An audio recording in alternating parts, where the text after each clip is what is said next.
10 o'clock this morning. But at 7:30 this morning, we will join Christopher Hizunanaga to weigh in on some regional and national issues on this platform, as well as speaking on the media contribution to national growth and development. So these are some of the things. The platform is loaded this morning. The menu there. You can decide what you want to eat this morning. You will serve yourself this morning, but it's a pleasure having you joining the conversation this morning. Lorraine People will take a briefer when we come back. We'll take you through our development this morning. The current Vice President, Joel Taylor. That issue was nationally and internationally condemned, but it was not necessary to invade the House of God to disrupt. Apart from that, I would like to say that yesterday evening I listened to the former representative Garrison Giroux. I told the radio only to hear him saying that I got no grip on Nimba. I do not have the people of Nimba any longer. I have lost respect. I have lost credibility.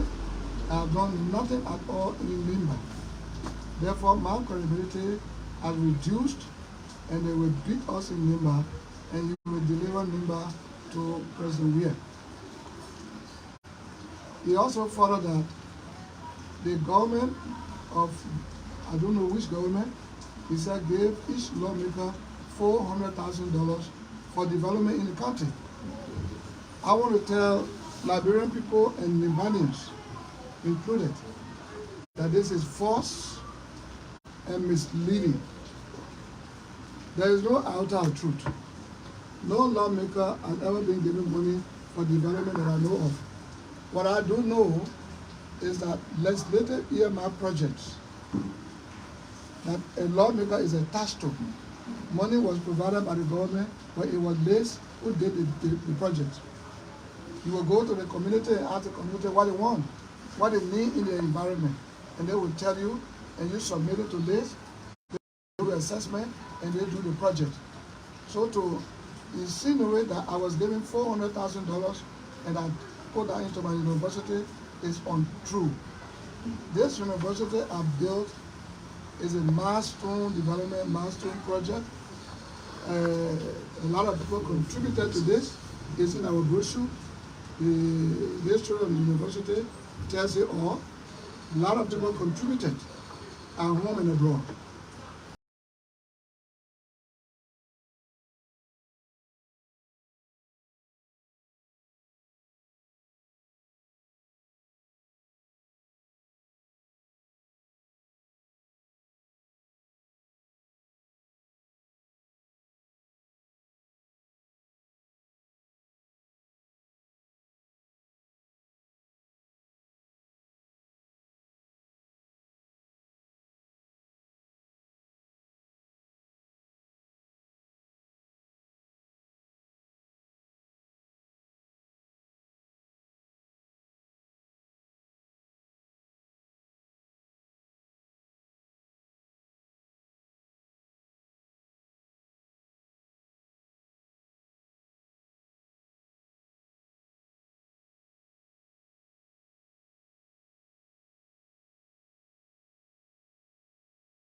Unite again. We want to see Liberia, the mother of all African countries, you know, be in a very peaceful mood in other countries. Liberians, it's been raining cats and dogs. A lot of places flooded. I just want to say something, before I talk about our usual talking point every morning. We appreciate the issue of roads across Liberia, the road construction and other things, from time past up to present year. But I think our folks, they need to go one step or two steps better. I know people want to defend that other countries, these things can happen good, but they will put all of the preventive measures into place. So when things happen, there are people responsible. They get to know man-made disaster and natural disaster. Because at times we do not hold people responsible for a lot of things. We do not hold people for a lot of things. So we allow these things to happen. Hospital make mistake, nobody take the people to the court. And so there are a lot of things that usually happen in the country. You know, the road construction over the period of time in Liberia, all of the governments been striving, making their own contribution. Nobody will say the other government have never done anything, no. And these government who have come and gone, they have made their own strive. But you see, the issue the issue of our roads, drainages are our serious problem. And the way the roads are constructed, the way we build the roads, you know, it's just about having it. Sometimes, just a little rain, some of the roads are flooded. Difficult for vehicles to move, motorcycles. And if you're sitting on a motorcycle and a vehicle is passing,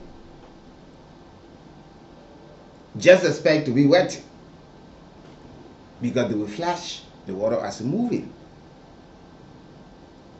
So, you know, it's one thing. And another thing, we also responsible, because at times we throw dirt into the drainages. So it makes it difficult when it's rain for the water to have easy access to flow. So we have to spill out in the community or sit on the road and, you know, start to wet people go to job, people using motorcycle, people in keke, and all of these things.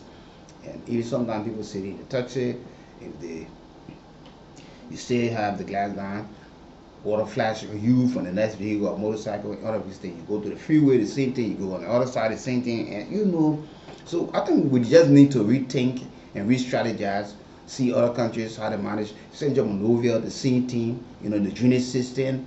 You know, maybe we just need to improve our drainage system and put measures into place that makes it much better and conducive, not to have the kind of excuses that, oh no, the people, you know, we can't keep shifting the blame. Oh, the people can put measures into place that people do not do these things, and that people who are constructing it, we can do it better. Can observe the community, the terrain. Some of the roads are being constructed. The water, the way they send it down, the pipes into communities without even taking anything into consideration. They don't want to know. They just send it in the community. When it rains, some of the people don't even come outside. They're there. We're not saying constructing a road bad, but you can't do it to affect the next person. You can do it. Even if you look right here to the NEC substation, the road, while constructing the road, they just put the pipe there and send it down to the community. People's homes are being destroyed. Some of the people can't even move when it rains heavily, because they just went on to construct and just send it down, going far down to the community. There's a swamp down there. Measures have been put into place. Okay, we'll put the water, we'll put pipe here and make sure it goes down, that it do not affect all communities the same. Some of the places don't even have drainage. They just there. It rain. Motorcyclists at times can park in the middle of the road or on the shoulder of the road where water sitting to wash the motorcycle. The engineer, you go visit your work you did.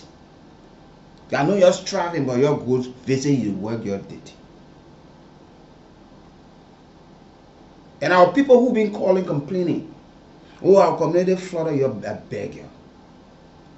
You take your time when you want to buy land, to build a house, you want to rent, Look where you're renting. Ask other people in the community who live there. Take your time to ask people. So during the rainy season, how do you people get out? How it's look like here? Because when the place dry, during the dry season, you go there, you feel comfortable. But when it starts to rain, it's another picture. It gives you a terrible feeling. There are folks who have left their homes. They are not going back. They can't wait for the rain to stop. And they got good time to wait. There are a lot of belongings being destroyed from other people. And I was coming from out of town 2 weeks ago. I saw on the highway, Mount Barkley, coming all the way, Bonaz Farm, VOA, FD coming. You can't believe there were homes. You only see people on the porches. Water has taken away. Some of the houses, the water already in it. What people were in it? What are they left? Gas station, no way. Some businesses closed, no way to open it. If you go on the freeway, the garage right there to MVDC, it rained heavily, water will almost cover all of the cars there. So if somebody had a problem with a vehicle and took it there, just know the problem will get worse. No means of the mechanic going there. The water will take over. You see some of the cars, you think it, it's somewhere sitting in the river. A lot of you know exactly what I'm talking about. So, in time past and present, we should stop making political impression on people and do the right thing. Political impression have been a serious problem for our country. Because we do things just for people to see. We don't dress things. Go behind it. Go behind it. You plow the road, you say, oh, the road too good. Get off the road and see something else. Our people are struggling. Our engineer, please, you do the right thing. I see some of the guys who they brought from abroad, our Liberian brothers will be working. They got the cigarette, the other things in the hand, just give instruction after 5-10 minutes, jump in the jeeps, drive up. Sometimes you see our brothers who are working with all protected gear, they're just working. No protected gear. You will not want to believe. But they're looking for their living. But they deserve better. And this is a country. First priority must be given to them as well. While we talk all of these things, but it's always a good thing that, let me say again, that we remain peaceful. We go to election. And don't allow yourselves to be used for the wrong reason, folks. Be used for the right reason. Take into consideration, this is your country called Liberia, and people will come, people will go, Liberia remains. So we must be cognizant of the fact that this country is a country that you as a Liberian can never be deported from. But in other countries, once you come in conflict with the law and you are not citizen with them, if they are not sending you to prison, they are sending you right back to your homeland. But nobody dare try to do that to you as a Liberian citizen. You remain here, and if based on the gratitude and the verdict from the court, you will face the full weight of the law and whatever penalties that come, that's it. But let us not, we are just 2 days to the official launch of campaign in our country. Saturday is fast approaching. I know a lot of you are already planning. A lot of you have put McKinsey in the plates. You can't wait for Saturday. So talk to your supporters, your well-wishers, and the quote-unquote partisans of political parties. Please let us not have clashes. electoral violence. Let's go to the process and understand, get the right information. All of those who are contesting in the various districts and counties know when your colleague launching, so you do not come in conflict or problem when this person is launching this side, you can go another side. It is not forced that everybody be at the same place at the same time. Not possible. So if somebody launching ELW junction, you can go to Patrol. You can be somewhere, let give space that the folks do not come in conflict. Politicians, please don't use Liberians again and say, you have had enough with the people. These people, you have divided them to the letter. Families have been torn apart because of you.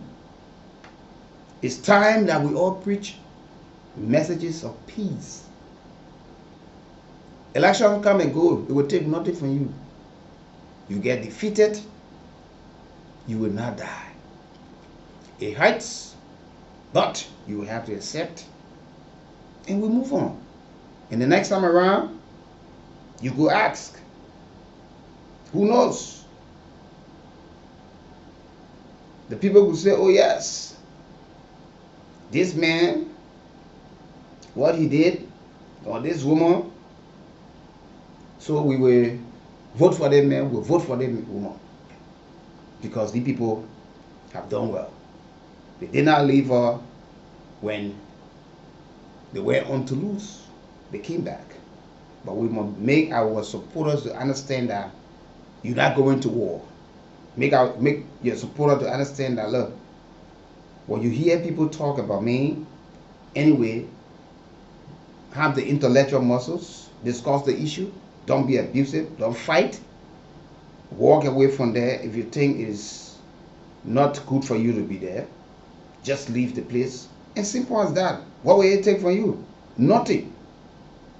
Absolutely nothing it will take for you. You will have to move on. It becomes a better thing for you, and you show a level of maturity when it comes to the body politics. And we were talking something on it yesterday. We don't want Saturday when people launch and people sit in the entertainment center, you see your friends, they're in their own political party t-shirt or wearing their candidate t-shirt, and they become problem for you. Look, Unity Party, man, CDC, LP, ANC, you guys are friends, partisans of the party or well-wisher or follower. You can sit on the same table, have some nice drinks, eat, laugh, joke as friends, and discuss your issue and go. Probably one person there could even convince the other guy, say, man, you guys are welcome on board. Just the kind of exchange, say, man, you're joining my party, you guys are welcome on board. And you can explain what your party wish to offer Liberia, the transformation you want to bring. You could be convincing somebody. Don't tell the man, the other man, you're loose. Don't speak like you're a political leader.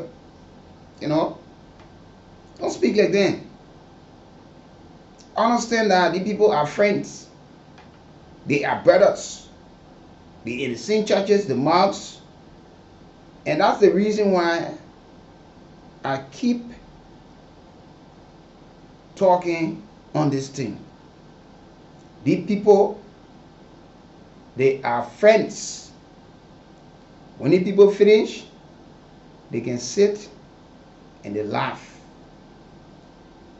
They tell my man, you saw my people, why are you people on the other side fighting? They're having some fun time. They're on the telephones. They go to churches. The imams meeting. They go to the mosques. They're sitting with the imam. They're all talking. They go to PTA meetings. They go to social organization meetings. They go to alumni meetings. They share ideas. There are a lot of things in common with these people. But because you do not know, so they use you in the process to make you like you are shield. Your body should be shield. You should use your body at all time to go for them. And these are some of the things that we need to abolish in our society. That we do not give the space to have the kind of a hit that we are experiencing. We do not give the space for such thing. We understand and say, look, we are Liberians and we need to do all of these things. Let me take this very quickly and be right back this morning. Our lead vision bearer, Senator Prince Y. Johnson, as a Zippo resident here. You are welcome. To my understanding, I think that's a gentleman here, so welcome.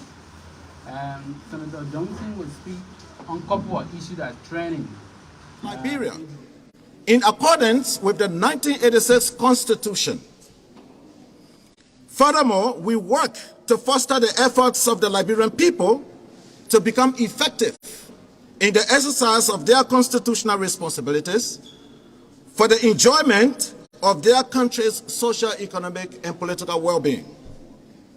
Our vision is to empower the citizens of Liberia to shape a democratic government that responds to their wishes as enshrined in the Constitution.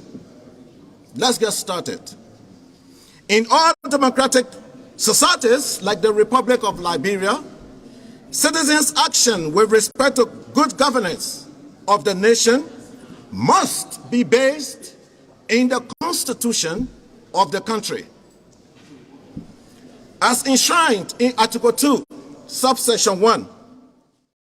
He's an honored guy who will weigh in on some national and regional issues as it relates, and also speaking on the elections and the media role, a national development on the platform this morning. So you can stick and stay and keep following, watch the video, share as well with your colleagues. Ask somebody. You can follow us on Kate News Online, Kool 91.9, Kool Radio Online, and you can be part of the conversation this morning. My name is Ricky Brooks. The ambassador Tonva will be here and will serve you your palatable breakfast, your dinner, your supper, your lunch. But let me remain peaceful in all that we do. Folks, eat your dry rice in peace. It will take nothing from you. Eat your dry rice in peace. With your real palmer. Whatever. Sit with your neighbor. Don't carry that mindset because this person support this party, you are not going to be part of this person. Because this person no longer, your children should not go in the people yard. Don't go in and put it out. You know the party people, the CDC people, the ANC people. No. You people are all Liberians. And you were first born as Liberian before doing anything. You're making a decision that I will support this party or I will support that party. Let's go to the process and be united and understand that we must accept decision from the next person. Politically, we must be tolerant. You know, when the president took over doing his inauguration, he said, you are free to discuss your party at government workplaces. You will not be threatened in the process. Though some of you have complained over that, these things is difficult. Like you can wear your party t-shirt, but we have received a lot of complaints. But well, sometimes we say some of these things and they're quite different from what we say. But these are the things that we need to talk about. And it's always good when these things are happening on the platform. So we will shortly go and to join Mr. Christopher his Onanga, who will be way in this morning, trying to get to him right now. So as soon as he pick up the line, okay, thank God he's already on the line this morning. It's always a pleasure having him joining the conversation to weigh in on this edition of the Morning Ride as he speaks on regional and national issues. Good morning, sir. Good to have you joining the conversation as usual. Morning, how you guys doing? Well, we can't complain. God minding us. It's just that heavy downpour of rain in the last couple of days, but yeah, we have to weather the sun to always be here. But how are you doing as well? Well, I can't complain. Yes. I lead, and I'm always having an eye on Nigeria. That's good. What's going on? Well, we thought to call you this morning to weigh on some regional and national issues, starting with a serious wave of concern in the sub-region, specifically with the recent wave of coups in the country, I mean, in these countries, especially in ECOWAS and the decision. So, what's your own take as you look at the wave of coups of recent and ECOWAS' own involvement in preventing these things? Well, for sure. It's a circle. It goes, it comes. Mm-hmm. Because the West African region is a unique area for agricultural experiments that never gets to complete. And if your phone is giving echo back, I'm hearing my words coming back to me. Okay, go ahead. Anyway, All right. I mean, that's, uh-huh. what do I mean by that? That's an experimental area. The particular ingredient that is needed Mm-hmm. for consistent cool in a region is completely available in West Africa without anybody trying to make a change, and that is corruption. Hmm. As long as the people continue to suffer, they will revolt.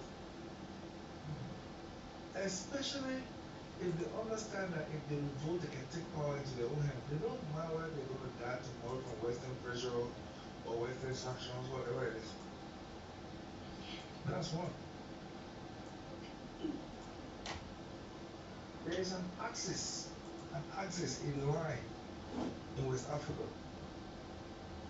that provides a unique opportunity to the Eastern Bloc, China and Russia. Yes. They understood that the British decided to give independence to countries like Nigeria and Ghana. The British did not leave a structure in place where they continue to have soldiers on the ground. No.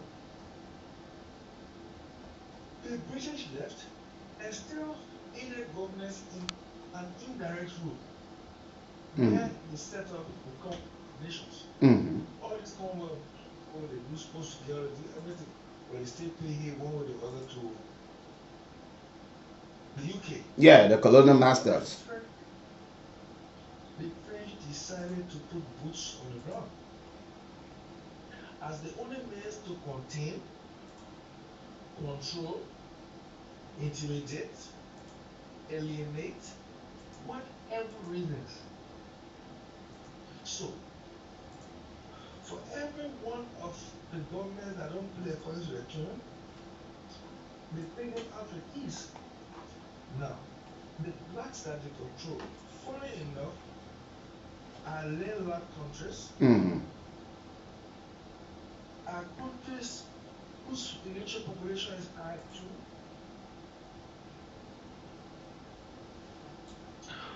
But importantly, are countries who have a stubborn mentality in they have a national religion in those countries as Islam. So, what did they have the access to the cost overthrow in Guinea, Mm-hmm. a Muslim country, Mm-hmm. Mali, Yes. Burkina Faso. Yeah, Burkina Faso, Niger. Niger. Okay. And now Sudan. Yes. These are all strong Muslim nations. But more so, only one of them did not have boots on the ground. Sudan. So, as corruption goes, as the people feel alienated from governance, knowing that they're rich and they have lost everything, it's easy for Russia and the Chinese to play the politics, which pushes the military to take over and the public celebrates. Now, ECOWAS. Yeah, that's the part of our relation to ECOWAS, the regional body responsible for all of the countries in West Africa. What's your take with their own involvement? Because most of the time it's just about condemnation, but these things, they hear the people complain, like you said earlier, about the resources not being equally distributed and all of these things. Well, okay, listen. The Nigerian military is 135,000. Total 185,000. Why the Niger military is 10,000? And the Nigerians have all the resources, equipment, jets, and so on to make what they want to do. The military government out. But can you overthrow a government that is already popular by people? That's a problem. Mm-hmm. So what is West Africa doing? They created airspace blockade, which does not allow planes to fly over them into that country. That's one. Nigeria just cut power supply to Niger. Niger is in darkness. Fortunately for them, they have solar farms, which helps to keep the airport working as well as computers working. But what the coup plotters have in their favor is that they were already the civilian government was already hated by the people. Mm-hmm. Uprising, yet the public support to the military. Even though it doesn't go well all the time, everywhere. But they prefer the military. And that's because they believe the military will have some level of discipline. So there's a warning into all this. That when you are elected into government, go in and perform. Let the post prison allow you to reduce your budget on advertising, marketing, and the rest, propaganda, and the rest. Because they see that you're performing, they will talk. But as long as you remain in the axis in West Africa and you are running governments believing that intimidation, fundamental violations, and the rest will help you, you will be disgraced. And the other thing is that just the fact that Guinea, Mali, Burkina Faso, Niger is under military rule, Ghana is unstable, Cote d'Ivoire is unstable, Liberia is unstable, Nigeria is unstable. All these countries are unstable because you cannot continue to educate the public, give them education, and continue to think that they will remain stupid forever. The only way to improve and keep the system running is as long as you're giving the governments of the day the opportunity to train the masses, let it be clear that to a large extent, what is being done the military can see it as positive. Yeah, because I wanted to look at from the other standpoint, because like you spoke, the popularity of the coupists. Are these people popular with the people, or because of the situation, that's why they forced to accept them? I can hear you. I can hear you. No, I'm asking. I said, what's the popularity of the coupists? Are these people popular with the people, or because of the situation in the country, so they forced to accept the military rulers? Look, It's not that the coups are popular. It is that the democratically elected governments in the country became unpopular. Get it? Mm-hmm. The democratically elected governments became unpopular because the people continued to suffer. Just because the people began to suffer. So what have they done? They began to burn the flags of their former colonial masters. Yeah, yeah. Even in Niger, the coup, the folks there went to the French embassy and attacked there as well. So they are driving the French out of the country. They are taking their destinies in their own hands. They kicked out the French military in Mali and other places. And they are actually saying, listen, we don't need these people in this country to run this country for us. So basically, they are taking charge. So remember now, it's not that the coups are popular. It's because the democratic governments became unpopular with the only ingredient corruption, nepotism, and a whole lot more.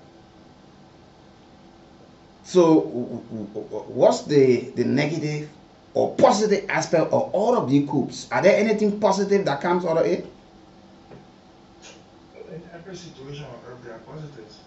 The positive aspect of it is that the democratically elected governments that are not overthrown in West Africa need to sit their butt up, review the issue, and say this instead of thinking that if we are going to take over these countries by force to restore the democratically elected governments, they should begin to look at themselves individually and put the structure in place to see that the population have a hinge of heart towards them by beginning to do what's right. It's never too late to make amends. So yes, there is a popular and positive benefit out of the coup. So, are there any lessons learned from the coups that ECOWAS can sit as a body and say, look, we need to put structure into place, we need to talk to our leaders who are democratically elected to govern well and all of these things, or they're just going to be condemning? Well, I just said to you what positive thing is, so that's what it is. You must do everything to keep yourself in government and in control of the country. And the most important ingredient you must have is communication with your people on developments you're doing, and then also make sure that whatever you're doing, they can equate it with the funding for whatever you're doing. As long as they feel and know that you are doing a piece of road for $1, but actually you have given them a receipt for $20, they will report because $19 is too much to be stolen on that $1 road. Okay, let's come back home just a bit and talk about. In 2 days' time, we are 69 days to elections. And in 2 days, the National Elections Commission will officially declare campaign open for all political parties and individuals. What's your take and your pieces of advice? Because as usual, we have always preached the message of peace on this platform beginning all of our shows. What your take on the campaign opening as they all prepare to go to the official launch? Well, if you look at this situation, it's very funny Mm-hmm. and complex, but it requires attention. Mm-hmm.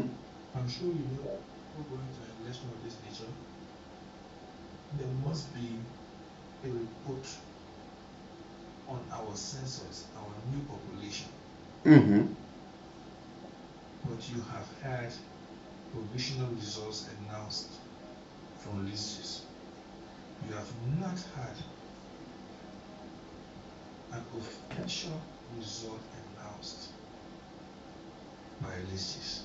That is the problem. Mm-hmm.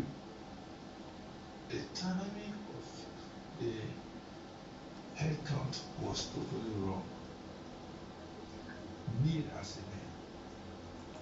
there was a need to have provided not only a provisional result of the head count, but also an official and final result of the head count.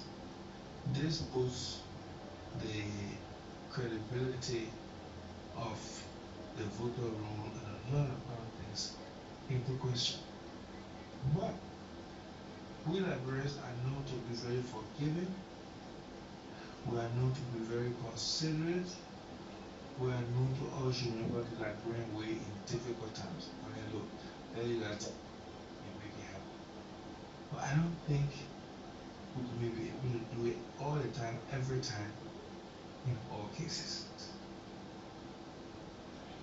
Secondly, you have an election where it's almost impossible to say it's going to be an easy ride for anyone, no matter how much money. But the situation is that the ruling party can only beat herself in this election. While the opposition is in disarray, as is seen from the outside, the ruling party is in disarray from the inside. So, bottom line, it's going to be a very, very tough election. Whilst the ruling party has an opportunity to reconcile, build bridges, make a difference,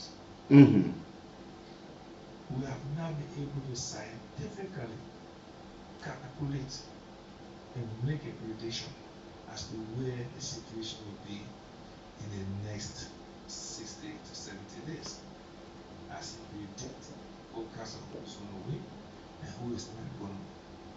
And that's because you cannot see the structure, nor can you determine a direction. Because Liberia will feel all politically strong scientific indicators will determine what happens. Because the Liberian politics, as much as we are not a big nation, we are a deep nation. But one thing is clear. Whichever way you look at it, FTC is going to win the election outrightly. From a strategic point of view, she will need to have to take Magibi completely, Bomb completely, Basso completely. She will have to take Grand Crew, Sino, and at least a 50% share in Masura. What's up with Nima County? Because these are all vote rich counties. Coming. Yeah. Eight counties to Okay. for the ANC. The ANC will need to perform in every single county. But then make sure she wins Ball, Monserrado, and Basel. Failure to lose any of these three, ANC cannot be seeing herself on the way to Capitol Hill. Whilst the Unity Party will need to compulsorily win Nimba, Lufa, Monserrado, and Bokolo. Compulsory win those four. And this information being provided is not being provided on sentiments or emotion. It's being provided purely on scientific research by core strategists who have sat down, who have debated and argued this over the last 7, 8, 9 months. Based on every time there's a new conglomeration, a withdrawal, an endorsement of institutions, individuals in the various parties. So we are aware that the political arena seems to be next 10, 15 days will become even clearer as to where you begin and where you choose to go. Every single crisis that takes place does not help the situation for one party. And when you think one party is facing crisis, before you know, another party begins to face serious crisis. And these swings, left, right, and center, put the independent voters in a very serious state of turmoil where their ability to reason and make decisions becomes difficult. You know, in every party there are sides. Yeah, sure. There is the opposition with the side, there's the ruling party with the sides. There are those who call the liberal independent who refuse to just take a side and want to vote when they want to vote, how they want to vote, where they want to vote, and who they want to vote for. All my life as a strategist, from country to country, from presidential tickets, like we just did in Nigeria, one thing is clear. The most difficult election to rig is manual count. As voter roll is clean and empty, and all political parties introduce proper polling agents who are loyal, who they feel they are being paid, and with the combination of electronic reportage where they can snap a result sheet and send it to the result center and have it published before anyone can make a noise. Once these trainings are done due diligently, it's almost impossible to rig a local or national election. So, Kool for 2023 Liberia is a boiling pot for beautiful electoral politics. Wonderful to hear you. Though that's an important part of it, the conversation. Uh, you're a media executive, and the media. You care to speak on the media role in development and as well as, especially in electoral processes? Yeah. Until we adapt a traditional media policy, a traditional media outlook on a national basis, continue to be influenced by negative emotion, how the media operates in Nigeria. But media is more sensationalized, money driven, and media institutions are not focused on building institutions. Instead, we are focused on hand-to-mouth policy where cash comes in, it is consumed by the owners, and later go to institution building, which allows for every single media person to being a public relation officer living on Kado. So even in politics, the journalists don't see themselves doing anything more wrong when they take sides, when they openly relieve themselves of the political positions to come out of the journalistic position to campaign for political parties and declare clearly that after they have finished campaigning, they will go back and become journalists. Or you can realize that the whole newspaper is preaching in direction, or a radio station has taken a position, or a politician has taken a position, and it's a swing situation. Be it as it may, it is happening in every major international country around the world, but there's always a way to keep a balance. In Liberia, we went to the extreme not to keep a balance.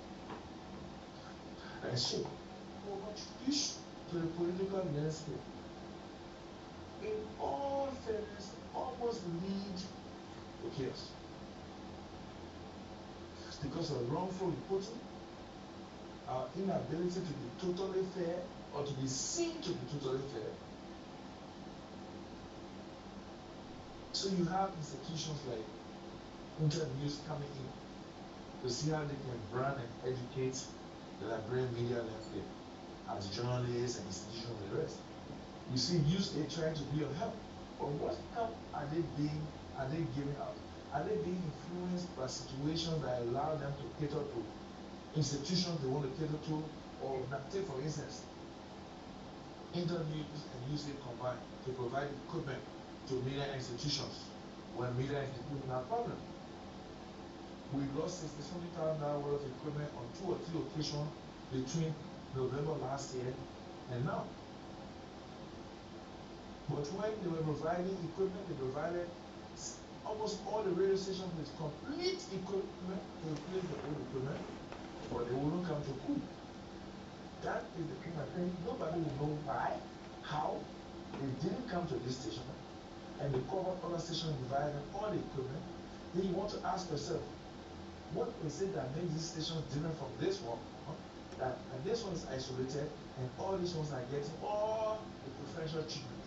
In such a situation, there's always a state of mind that is chaotic, with confusion, is compartmentalized, is counterproductive, myopic, is eccentric, and you cannot see through. So you develop a negative opinion for Western involvement or international involvement into the media landscape. I'm making it, let's say someone is using international donor coverage to cater to the media in a negative way that could lead to negative resonation of crisis in the country. Because they say he who spends the money is actually the drummer, and the drummer or the piper determines the kind of music play that the dancers have to dance to. So the media have to play a more specific traditional role as indeed the fourth estate, the fourth arm of government, which is the monitoring, evaluation, and reporting arm that keeps the government on its toes, at the same time sensitize the public to make her understand her legal rights, her constitutional rights, and also where her rights stops that could make her violate laws that could allow the government to take actions. Then you talk about censorship. Then you talk about ethics. That is when you have the Ministry of Information and the Liberian Press Union coming together to create a balance of equals. So in look because the media get involved now in this electoral process. No. So we need to form our independence so that her functions at the end of the electoral process can only better the Liberian populace and the Liberian state in a law that propagates peace, harmony, fairness, unity, and guarantee most importantly for her dignity for the role that she has as members of the fourth estate. Yes, okay. Is there any other thing you want to say to Liberians just before we take leave of you this morning?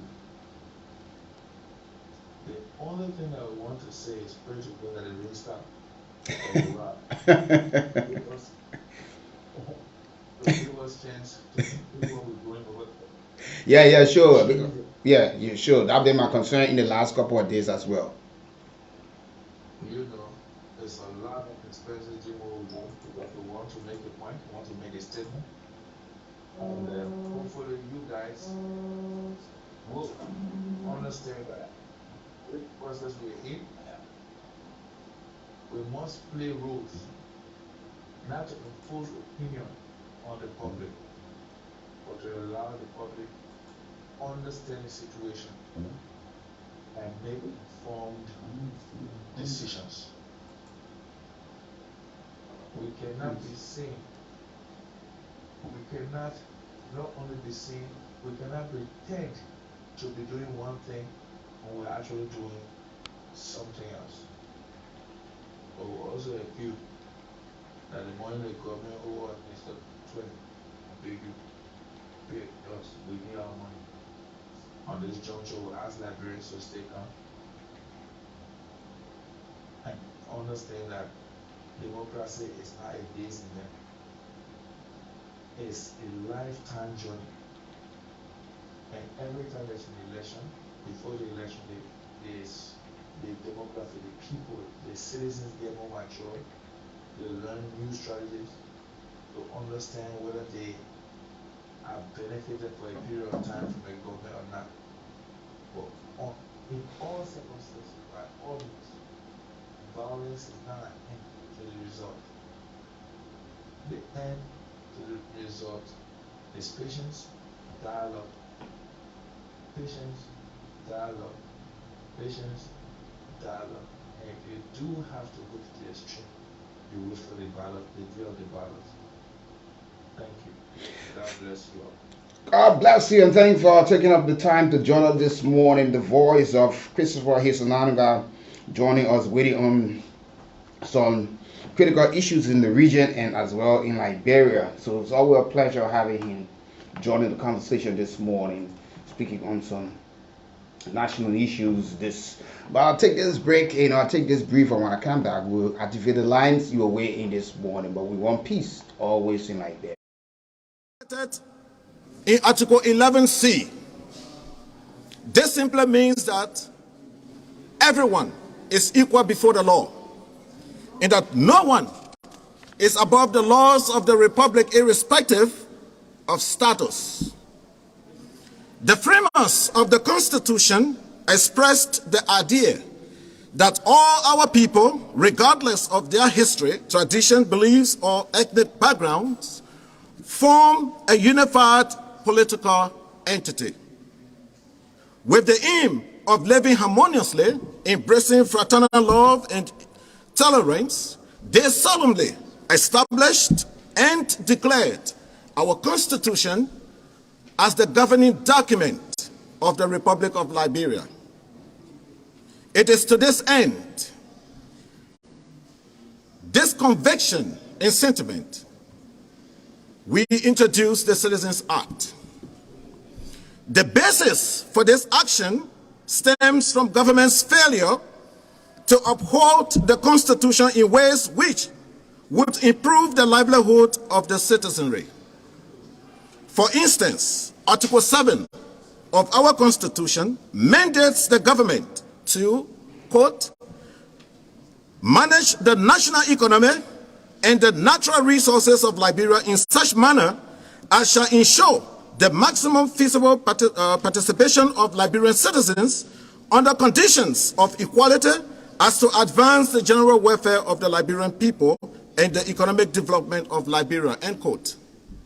Regrettably, to date, the general welfare of the Liberian people, the economic development of Liberia, and the equal distribution of our country's resources are yet to be actualized. Moreover, over the past 176 years, despite the provisions in Article 10 that mandates our governments in general to ensure the teaching of the principles and provisions of the Constitution in all institutions. Now that we close, we are preparing for... Yes, indeed, we want to see Africa unite. Today, we want to see Liberia unite. We want to see all of you folks. It is a wet Thursday morning, so I will not go to the line this morning to hear you weigh in. You listen to all that was said, and it's good that you make your contribution on all of these things that goes to election. This morning, call us on 0775 919 919 0880 919 919 are the numbers. Good morning. Good morning.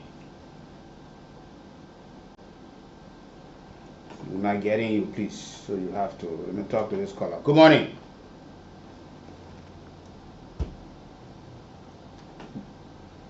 Go ahead.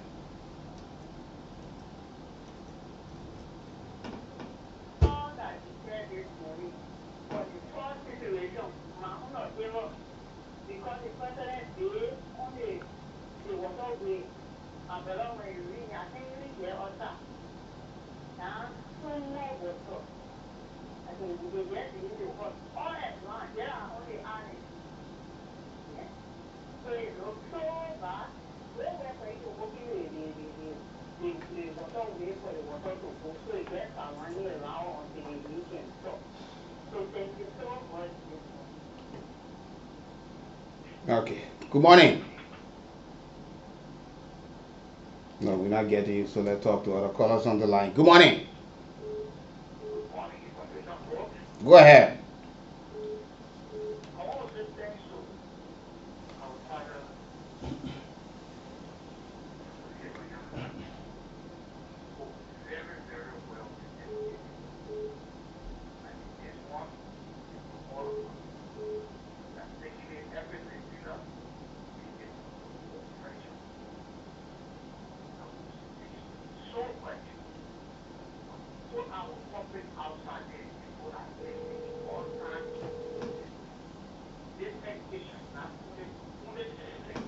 Okay. Yeah, go ahead. He's listening. Yeah, go ahead. Go ahead. He's listening. Go ahead. Mm-hmm. Okay.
Thank you. I talk to other callers on the line. Good morning.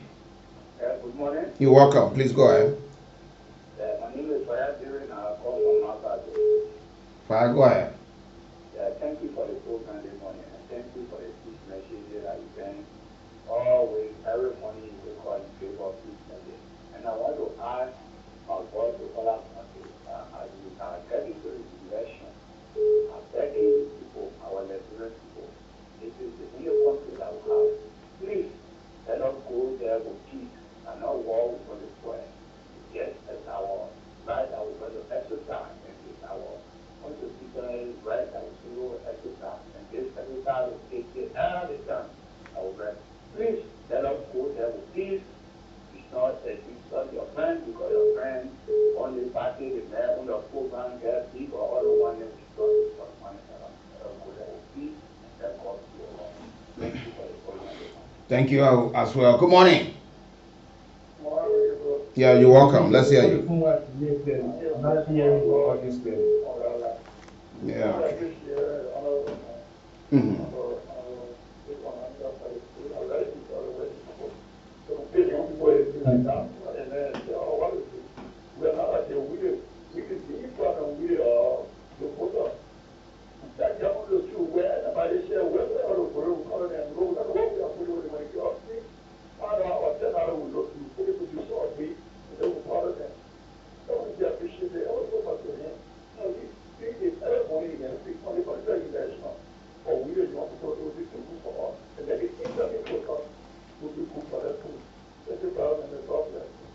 Thank you. Good morning. Morning. Yeah, please go. Yeah. Jackson, please go ahead. Yeah, you see, thank you very much to our Uncle Chris. The way you told him morning tomorrow, we are frustrated, but my heart relaxed. All right. Yeah. Bros, can you imagine when the guy says you want to call me up? When the guy went America the last time, they were taking picture with Joe Biden. I don't remember the king, they were trying to picture all around Africa and I took picture with the president of America and this president with the picture. The thing that was telling me is a good government. I remember that is a good government is what we want. People are the school. They're not school. They are well school. When you are tired, but they come back and eat the product and eat the dog. That is cool. Let me over again. I don't know what that says. They're not great. That you do. Look, if I keep on talking about there'll be more. The only thing that the African leaders get to put themselves to get the national cake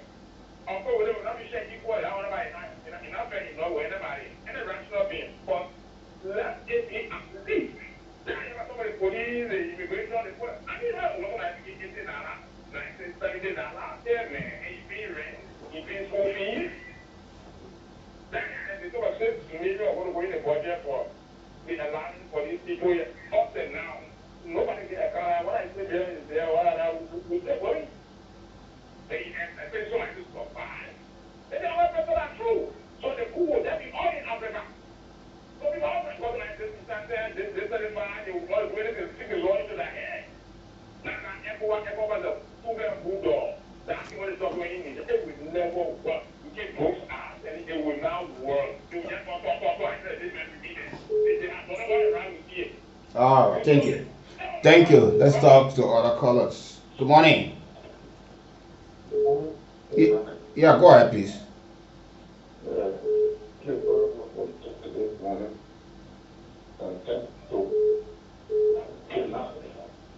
You come in bit and pieces, so you have to speak up.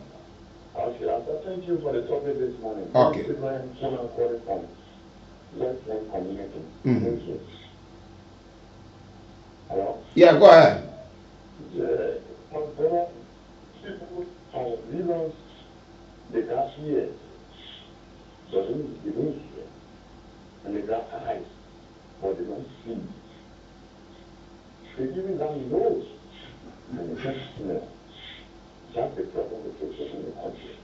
They travel, they go outside, they see a lot of things, when they come back, they do the wrong things. Everybody is saying, no cool. I think people will die with frustration and nothing will come out because people already die with frustration. But once something is part of the game, suppression is part of the game, who should be part of the game? So it can make people to do the right thing. I think the president was similar thing happening in Guinea. He said, if you don't want for such a thing to happen, then you must do good for your people so they can like you. If people love you, there will be no food. If there's no different pattern, there will be no food. So thank you this morning for the topic on this discussion. Thank you as well. Good morning. Good morning, Mr. Brooke. Yeah, go ahead. My attention has been to so talking this morning. I read all the things. No, you have to speak to the topic on the discussion. Don't actually. We're going to speak to the issue. Go ahead. Okay, let me talk to this caller on the line. Good morning. Yeah, go ahead.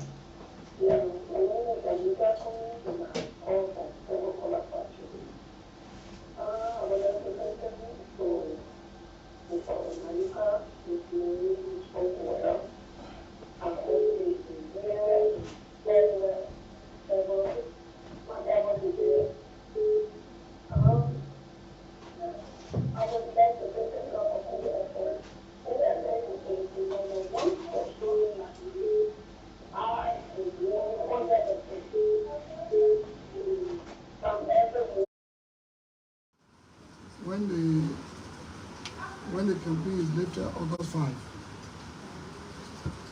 What I want to say here today is first, the shooting of our citizen Anthony. Okay, thank you as well this morning to all of you who flew in this morning. Let me go to him. I'm sure he wanted to respond to all of the callers, but there were no question for him, and just commending him for the analysis made, and Liberia remain peaceful, and they all pray for Kool FM. I'm sure you want to talk to them. Well, what am I supposed to say? You need to highlight the point that they raised, even though it's not questions, but from the point that they raised, will tell you the areas of concern and interest that have been baffling them, that they felt that we touched properly this morning. Yes, some of the callers were concerned of the fact that you spoke on the election process, that it remained peaceful, and all of the mechanisms being put into place. Folks who spoke up the fact when you raised a concern about the resources of the countries that coup have taken place, and if things are not settled, we will have more coups once the leader continues to just possess what should be for the masses. And the next thing was just about thank you for the way you spoke. Somebody for Johnsonville said he's been troubled, but from the way you spoke this morning, he's relaxed.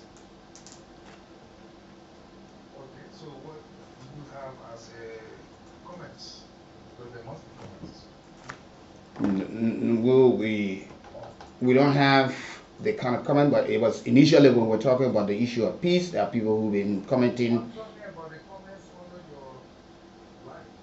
Yeah, that's the place I'm talking about. Everybody, they commended us for the messages of peace continuously. That's what they've been following this morning. And that is very important because the message of peace that we sensitize and educate will allow the people to feel safe to go to the ballot and vote. That's one. The message of peace will provide opportunity to let them know that democracy is actually working no matter the circumstance. It is working. The message of peace, when they go to polls and meet them, they will understand that they have rights and their rights are protected. Either by communication, by whatever means, the Constitution is seen as the most important element to protect. And that in itself is a blessing for any sitting government to protect. Because if a sitting government is seen to protect the Constitution, which provides some level of right and convenience for a citizen, no matter how it is, history tends to provide unique words that provides a covenant for such government and individuals who run such government. That is what Goodluck Jonathan is enjoying today. That's what Mahama, who has come out to contest election in Ghana, is enjoying today. And every other country can enjoy it. If you don't know, countries in Africa have begun to become outspoken against the West or against those that they want to speak against. It never used to happen before, where the African country went and sat down with the president of Russia recently, and he made a lot of donations. Mr. African president said this: we're here to talk to you. We're not here for hands out. Open the Black Sea, allow the Ukrainian grain to be distributed around the world. The Egyptian president, Assisi, said, listen, I followed what the South African is saying, join the agreement and ship food around the world. We're grateful for you for giving certain countries grains, and we see that you are forgiving debts. But those debts are for the past. We want solution today. We see where Mali, Burkina Faso, Niger, Guinea, we see where the people of the country have revolted against the colonial masters. They are burning their flags, and they are even raising the Russian flags and the Chinese flags. Those are things that should tell you that when the people decide on their own, nothing can stop the way. So there must be a relationship of equals. The Kenyan president is saying, listen, this boy bringing ISS is not favoring us. We need institutions where we are equals, where we are asked to pay based on our economic size, and we are considered equals. Not where certain are considered preferential and the others are followers. So that's what happens in the country when there is peace. That's what happens on the continent when there is peace. Peace provides opportunity for the people to learn. Education should take hold. Brilliant people should be seen passing out of university, developing morals and principles that leads them not to go into politics because they see it as a last resort to wealth, but to go into politics to see it as a means of making a country and people better. That's what peace does. Okay. Is there any other thing this morning? Are you asking me any other thing? You're working, you're falling on me, you know. I real. That is real. That is rain. That's the rain. Okay, Chief. Thank you for joining us again this morning. All right.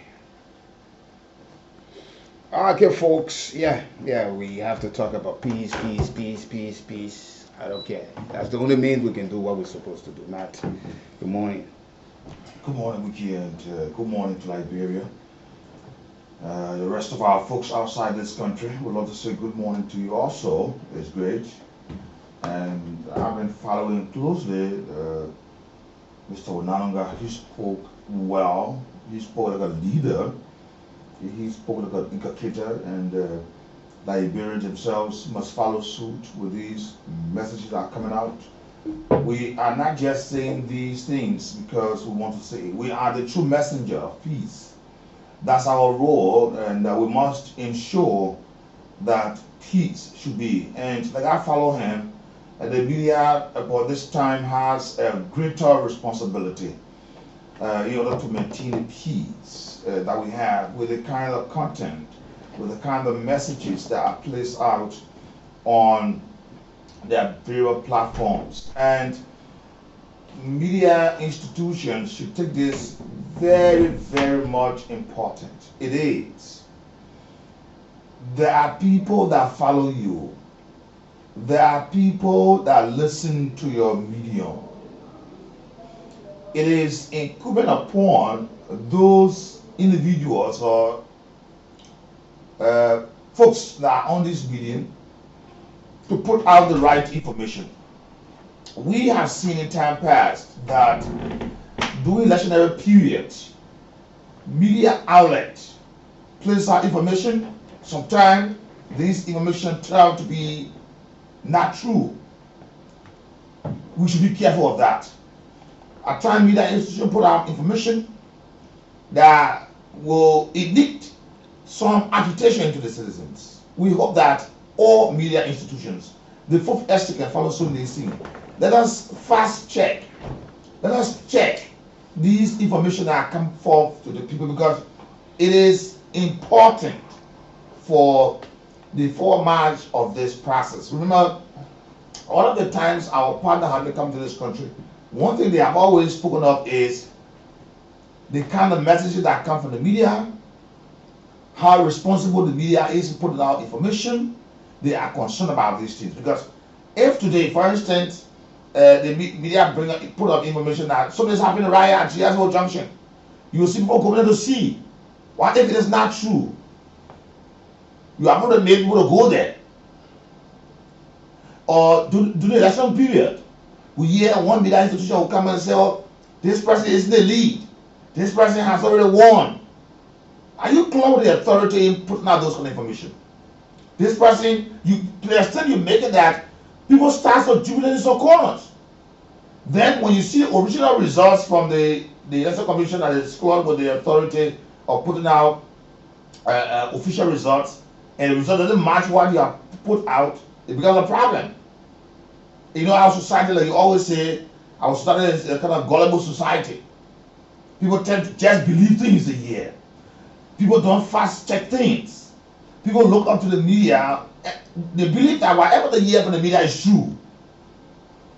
So this clearly shows the kind of huge responsibility the media has.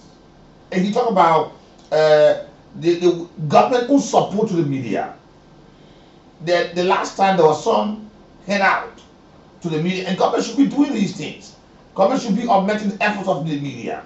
Look at times you observe that when there are major events, they are just selective on institutions that go there and cover the program. For instance, we are always the left out people. Even to enter is a problem. But we will go there, we will use our workforce, we will use our equipment, we will use whatever monetary values that will come out with it, we will use this, and we'll get nothing. But you will see institutions that from the government angle that are responsible to oversee these activities will be stretching their hands to media institutions, but will not do it to us.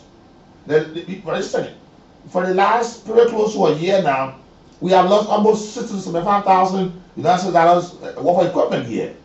And we are seeing government have gone and say, media institution, this is something for you. Let's augment your effort. Let's augment your effort. But they will do it all over, but Kool will be out. So I think the angle of government that is responsible for these things should be holistic. Let it look at cross. Because more often, some of the work that even they give money to institutions to do, we do not work for them. You saw, you are a witness, you saw doing the COVID-19. We were the first on top of the game, informing Liberians, making sure that the protective or preventive measures be followed up. We even went to the state of providing masks to our communities, to our citizens, to our followers. You saw these things happening here. That's the way the media to have to give out. It's not only by the information you give to the people. You also stretch your hands in the need. So we hope that government can look in those lines, or the line ministry or the institution responsible can look in the line and say, yes, there are other media institutions, though we might not love them or some of the reasons, but they are also doing exceptionally well. Let's put our hands to them. It's also good in a good space of democracy. It is good. Because tomorrow, some of the information you need to cut across the country, those institutions you will help or you will stretch your hands to amend their effort, they might not carry it in time. We will carry it. But we will always do this because it is our responsibility as a media institution. Let me reaffirm this into the public. We came to stay. We never came to go. Folks said, how long will they stay for? How long will Citycom Liberia or Kool 91.9 stay for? But they are still seeing us. We are crossed half a decade. Going pretty close to 1 decade now. We are still moving onward. And this media outlet, the media institutions, has been one of the fastest growing media institutions in the landscape of this country, or in the West African region. I can bet on that. In terms of infrastructure development, in terms of human capacity development, this institution has done a lot, to the extent that folks that even walk through the walls of these institutions have become the limelight in other institutions out there. This is how far these institutions have built up itself and have built up its foundation, that to build the confidence in the public that we are not here for a short while. We are here to stay. So let us continue to preach this message of peace, Liberia. Peace matters more. It is better to eat your dry rice in quietness than to be eating the fattest cow or the layer of chicken and be looking over your shoulders. Or after eating all of that, it just digests in just a second because fear have entered the body. Liberia, the peace that we enjoy is very much important. We are begging politicians, we are begging aspirants, please, or candidates, please, speak to your followers. Speak to those that love you. Speak to those that are with you. Let them themselves see the need to protect the peace. This election, imagine, presidency, take it in mind, only one person will win. Representative in a district, only one person will win in a district. They didn't get deputy representative. No. You finish second, you finish You second. go. Senator in a county, only one will win. So whether they 20, they 50, they 10, and you support one of them, just know that the person that might lose might be your own. And just know that the person that might win will be your own. Just know it one way or other. So that if your candidate win, you go. If your candidate loses the process, pack your bag. And you said something yesterday, some of them don't know this thing. You said, some of you fronting for these people, upon the day they'll be announcing the results, some of them will not be in the country. You said it yesterday. Sure. A lot of them will not be here. And we are seeing these things. A lot of them will not be here when they're announcing the result. So the time you say, hey man, God, hey man, my candidate lost, I mean, either in a plea or he lying in some other country, and he already accepted the result. Yeah, those are. So that you're passing, go to your party headquarters, or your player, you should meet, you're holding your head. Oh, man, I'm going to lose. Oh, but some of the folks not even in the country right now, they can't do their registration, they have gotten a paper from neck. They outside, they're going to go for something, they'll come. Yes. They're going for the campaign things, they'll come. So when they come, that jar will pack up to go. Yeah. So just get it in mind. That's a fact, that's a reality. Just get it in mind. Right now you hear everybody say, I will win, first round. I was even surprised to hear that upon the enjoyment of this section, if people from the national legislature, are you aware that the pro-tem was predicting that the first round or one round winning not possible? I said, what? Why is he saying this? What are you seeing? Yes. So now, just accept the thing. Election is two things. And one must happen. There must be a win, there must be a loss. Somebody must win, and this is not the first time. This thing happened way back since we can say Charlie King time, when election believe me happened in this country. Are you aware that Joseph Jikin around time you lost? Yes, there were opposition. Yes, TSPP, they were opposition. Everyone back to the opposition. Yes. Talk about the opposition, talk about the opposition, do the opposition. People won the election, they lost. Charles Taylor, people lost. Ellen Johnson Sirleaf. Yes. President, we have first time coming to win the election. That very day or that very election, people lost. So just get in mind that this coming election, people will lose. There will be a loser. And there will be plenty of losers. Because, like I said earlier on, presidency, 1. So the total person that go in there, 19 must go. Representative, as for the district, whether at 10, 15, or 20, 1 per district. The rest must go. That's just a reality. So the Liberians begin to build this thing in. It should not be a matter of must. Oh, I support the Wiki Bros must win. I support Nathaniel Val must win. Nathaniel Val must be the senator, he must be the representative. He must. No. So that tomorrow when you hear that he doesn't go your way, then you get agitated. You get on the street. You see that our woman were feeling voting on the line. They get one morning prepared to go sell a Bilabo and Potato Green here. You see the entire Potato Green bundle running somewhere else. The wood is poor. Nigerians, please. Peace is important. Let us all maintain a peaceful heart today. Please. And like we started this thing, we will continue saying this thing here until 2024. Until we bring you to the point where we will be having an inauguration. They will say, Liberians, your vote has worked. The work has now begun. So this is where we are. Good morning, good afternoon, good evening. This is the morning ride.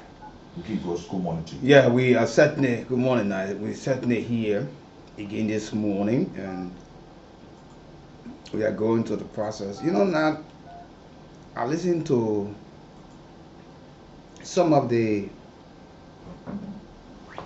officials who've been speaking of recent. You know, the pro tem had a discussion. He spoke with journalists on Monday concerning, he said he blamed Legis for not being able to present in time the census report, and that's the reason they were not able to do demarcation for the going to election. You know, sometimes some of the elementary mistakes, you try to think about it, they didn't take that into consideration. Why did we go to census? Yeah, man. It's constitutional, so we are into constitutional practice, then we go to election. We are violating the Constitution. See what violation? And we find reasons to quantify our lack of not following the Constitution. It is spelled out. Yes. And this thing, remember we hear? So when are we going to do demarcation? So just know that. So wait after the election? What election now? Because if you do demarcation, you might have another election. That's what I'm asking. So I would say after the election? No. Wiki. Now, 10 years from now, seriously, we are today 2022. So we are looking for up to 2032. And you see how you're looking at? You see? And 2032, we should be having a midterm election. If I'm right. Because by 2029, there will be another election in this country. 2026, 2029, that's 6 years from now where we are. So you see, by 2032, we should be thinking about having a midterm election. And then we are going into this process. Let me tell you something, Wiki. The point I want to make is that some lawmakers, they will suffer. I'm telling you. This lawmaker, the one that coming on board that will win, representative, they will suffer. You know why I'm saying this? Because the district they are going to lead, it is above the constitutional limit. Number one, the amount of citizens that a representative should govern will be more. Yeah. For instance, and so at the end of the day, you will hear the electorate. You will hear the same party. Oh, send our lawmaker got elected. We are not seeing her. We are not seeing him in our district. I mean, in the community. And the lawmaker abandoned the district because the population size will be too much for one person to represent. And it's against the Constitution. And this is deliberate. Nobody should put the fan off for it. We give the man, he can handle say, man. He's belated. He's a senior government official. And they protect him, as a matter of fact. They protect him. Okay. Just imagine, look at my district. Their district should, if for instance we should have demarcation, their district will be at least 2.5 districts. But now at 1 district. He said the census report, the final report came around the end of June as a result. It's too late for demarcation of course constituencies. So they're coming late. No. Yeah. Okay, our leaders, they can just. So he said the 54th National Legislature will not carry out the crucial task of demarcating electoral districts for the October 10 polls. So you want us to accept the violation of the Constitution. Yeah. But you want to accept the constitutional mandate that you go into election. Yeah. But you respect certain portion of the Constitution. Yeah. And you leave a certain portion. Yeah. You know, sometimes that's why sometimes the people wonder as to what are the leaders actually in their interest, or is about the position probably they find themselves in, because the Constitution must always, because it's the organic law of the country that we all must be able to respect at any given time. Yeah. You know, the first thing, we already breached our Constitution by not having census since 2008, pretty close to 2 decades before we thought to do that. Now I said it day one. The next one that she should have done, she did not. And President Reagan to, you know, then we passed and we reached the level and we saw how the census was conducted. And people declining to get information. Some people even up the distance saying, telling I will never contact, I'm not even part of that. And it helped us to apportion development when we're doing a budget. Okay, let's look at the district. Then you know competing priorities. Mm-hmm. Okay, District 4, Montserrat County. Look at the census. Pretty close to 100,000. How can one person represent those people? Yeah. District 5, District 6, District 7. They will hate us. This thing that we joke with and went and spend all the money and we just sit there laughing, it will seriously come back to hurt us. It will hurt us. It will hurt. It will affect development. It will affect representation. It will affect oversight. It will affect lawmaking. Mm-hmm. And it will place the people in the position that they just think they own their own and nobody representing them. Yeah. And these lawmakers, they will have to work. They overlook it because, you know, some of them, they were very much smart. They were being frontliners, advocating that, look, we need this thing done quickly, keep legends feet at the fire, get this thing done. But they were there postponing while legends guys were there eating money. So at the end of the day, you must you were going to see the place that want to carry us out. You don't want to get voted. Yeah, we're making some serious mistake in overlooking. And you know, after the census report, we did not wait. We started carrying on voter registration. Yeah. So where people, so are you aware that? Let me just remind the public. Are you aware that one of the political parties, political leader, raised this issue at the last of Arizona Commons? Yeah, Commons raised it. Yes, Arizona Commons even a rate of the to the Supreme Court, asking them to halt this process, and they should maintain the Election Commission to carry on the demarcation. But some of the reasons they were putting forward was, is it the prayer view of the Election Commission? No. Because this thing should come from legislature. That's where they want to maintain. But it came from fear, though the protest denied. Is it out of fear that they couldn't demarcate? Because they know, maybe you know where you will fall. Yeah. You will be screened there. Your stronghold. You will be screened there, your stronghold. Then your people finish registered because they were, you know, trooping people. Mm-hmm. They truck people. Then at the end of the day, where they send you, you go there, you new man that one on new man because he's in the community, he's a celebrity on the block. Yeah. Whip you in the election. So he said no. For instance. So a lot of people asking whether this is a plain strategy. That's why now they coming out to say, oh, they blaming legends now. You see, legends who told you conduct this thing, you're joking, you're playing. You're arguing among yourself. Taking money. Yeah. 200,000 getting missing.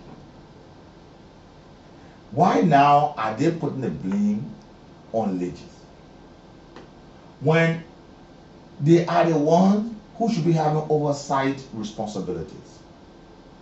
Imagine a Senate ad hoc committee on the census report.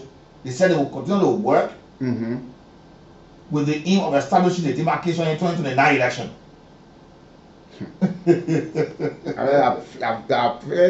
So are you going to conduct the last census in 2029? You know they're using it one more thing now. Because the law says right after a census, you conduct the demarcation before the election. Before even the registration, because the law says that you must register in your district. Let's look at the logic in it again. Because they want to go laugh at it. So if you use the current census report in 2029, and by the Constitution, we will not be far from conducting another census. So what will we do again? They say they're going to school. Oh no, on a serious note, man. Yeah, so when they get to like, Paris, my bro. You know when they do that, they can be thinking. Watch it. Whether they'll be working, the ad hoc committee will be working. So what happens if the ad hoc committee somebody do not come back? What are the men before?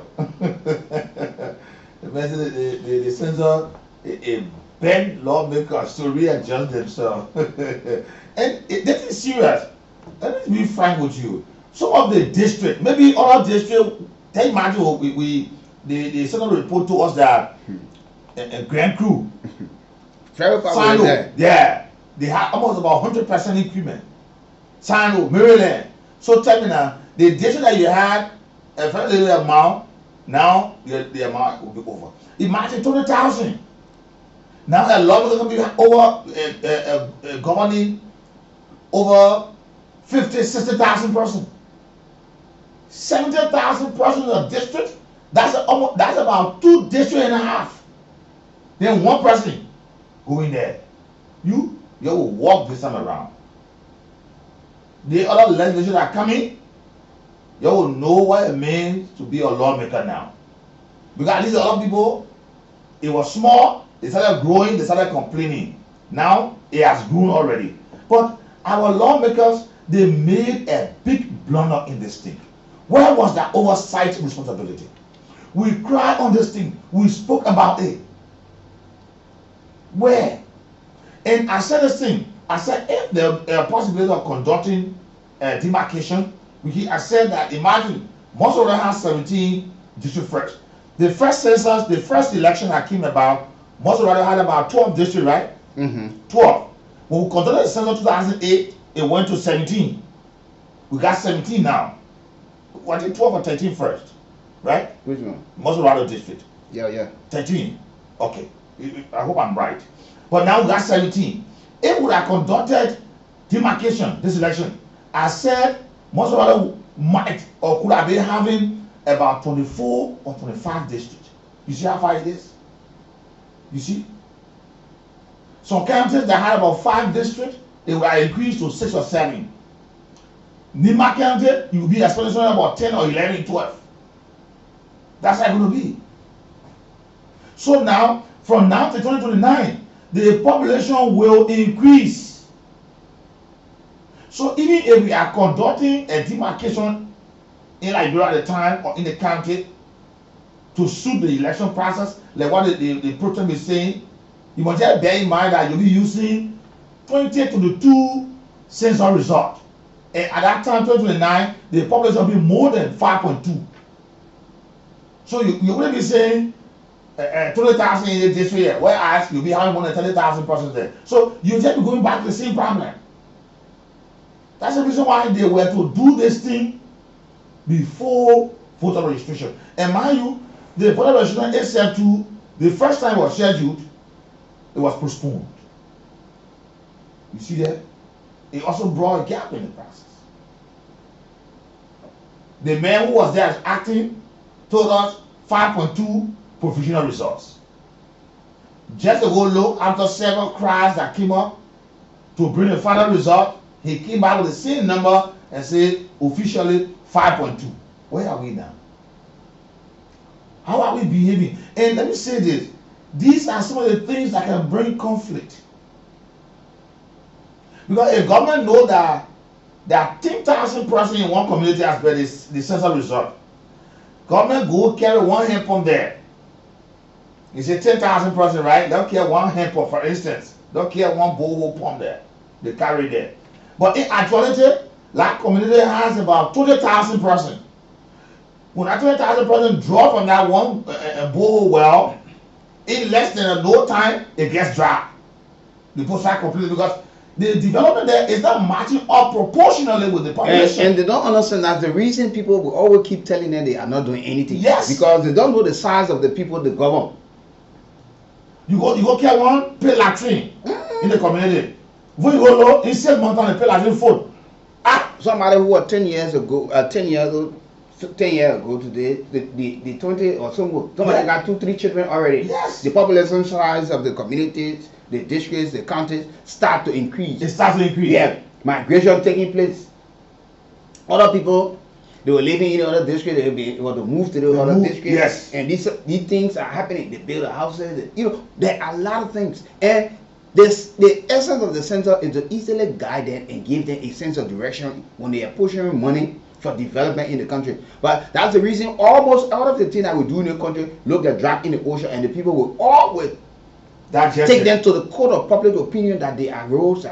Look, the possibility exists that I told you a long time that the stimulus package went around, but because we don't know the size of our country, people now say they never work. I did not see it. Yes. I did not get mine. That's just it. You see? So almost everything that you try to do, it look. Just see the size of the various post park the president did. See how overcrowded it can be. So I can always tell people that thing can't last long. It will not last. It cannot last long. Because the population who are building it for, they want that there morally. And that's the reason affecting even our roads. The number of vehicles, motorcycles, the size of the population. So you fix the road. The road has a certain weight to carry and a period of time. Yes. Because of maintenance. So when you know the size of the population, the maintenance system will be put into place. Hey man, every day the class will be open. Yeah. And that's for small children. Imagine you build a road yourself, 50% having cars that will run on the road regularly. But in actuality, go look, they put out there more than 100% get cars. It will spoil the road in no time. Imagine you come and say, okay, we'll get PCS here. The population are blame and they can hold the students. But in actuality, the population, they have many, more than the population you thinking of. When you go look to call for registration, the people send their children, you go, all of the children in the community camps, the whole school building is full, no space. Where were other students? Like we're talking the other day. If you know the size of population in District 5, in District 4, in District 6, because students will come from all around. Look, you'll be talking about raising 3-4 stories. Yeah. That building will not just be like they say, okay, we'll put let's carry it to 3-4 stories. So it can be able to absorb the site, because say these adjacent districts, and you see this is a public school, let's see what we can do. Then you go to other government schools, go to Soul Clinic. You start to you go to Kennedy. But you go to the school, government school, they open every. At certain point in time, registration, the registration closed because they have already absorbed the number, and the classes already filled. Why is it that? How is it that people won't become lawmakers? They don't know these things. How? Why we rush to do things that can only satisfy ourselves, and things that will satisfy the nation? We leave it. You said the people get it in the end of June, and our constitution. You were telling, and when Jerry Edward Brown was asking you for postponement for the biometrics, and you were agreeing. Yeah. Well, why are you going to tell her wait? Yeah. Legit. You got the power to summon those people. Say, legit, you come here, conduct the census. You see, legit said we won't postpone. He said, legit, this thing is already set based upon timeline. If you postpone anything now, it will walk into another time. So please keep on your time, or let legit do this so that the commission can keep in their time. We postpone census in this country more than thrice. What we're thinking on. And listen now, listen what happened in the country here. Let me show you something. So you'll see problem. The ratio per the national sex ratio, 101.5 men to 100 women. Wiki, are you getting me? Oh? Sure. 101.5 men to 100 women. So that means if you share each of the women to the men, you know that one man will leave over, right? Yes. So you will find out that like one man will leave over. How you get woman? You understand love the different women? It's there. That's what the problem can bring. Logically, that's just it. These are some of the things you should be thinking about.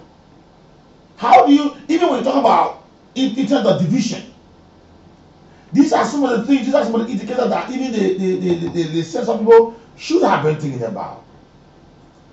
This is important. Our population is growing. How do we carry development? All these making ball development will carry on with very short-term vision without having a mind of the future. These things will hurt us. Surely it will. You will hear people saying, I have not seen my lawmaker. You will hear people saying, my child have to leave the community to go to the next community to go to school because the population there. You will hear people saying, I have to sell on the car road because the market hall is filled. Nowhere to sit, nowhere to sell. These things will happen. Obviously. You hear people saying, my mother, my father, they are unable to send me to school because no space in the school. They can't send me kakata to school. They want me to go to school right around the community. But no way. They go so, no space. Go so, no space. And they are unable to go to private school. You will hear these things. How can government now carry development without being in the know of the population of the people they want to serve? It will bring problem. Government say we're bringing 500 tons of rice. In less than 1 month time, the rice finish. Because you don't know the population of the country, the people you're serving, you don't know to bring the amount. So it finish in no time. That's just it. I want to repeat this thing. Government go and say, let me build one pay latrine for the community because we want people to be dedicating all over. Right. Government build a pay latrine. Government say we'll build a pay latrine for about 5,000 persons in this community. But in alternative, you got 25,000 persons living there. When that 25,000 persons go in the 5,000 expectation of a pay latrine, go there, in no time it's filled. It gets damaged. It's damaged. Now, the governments are complaining. Let me just, how come? Let me put your last mom, our listener. Let me play something.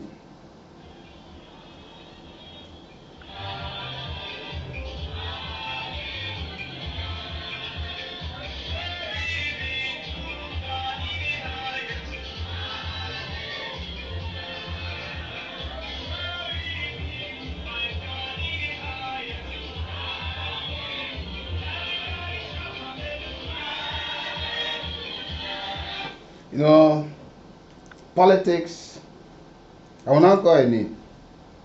Who say it can be related to that Muslim men is thinking it's somewhere in dancing so. They're putting a hand in the air there. Yeah. You want food? What is it for hour? He's got a dance too. Oh God. And I'm bad. Where? Yeah. And you know, the thing about the joke, they sent a report, they put themselves in a harm's way. Because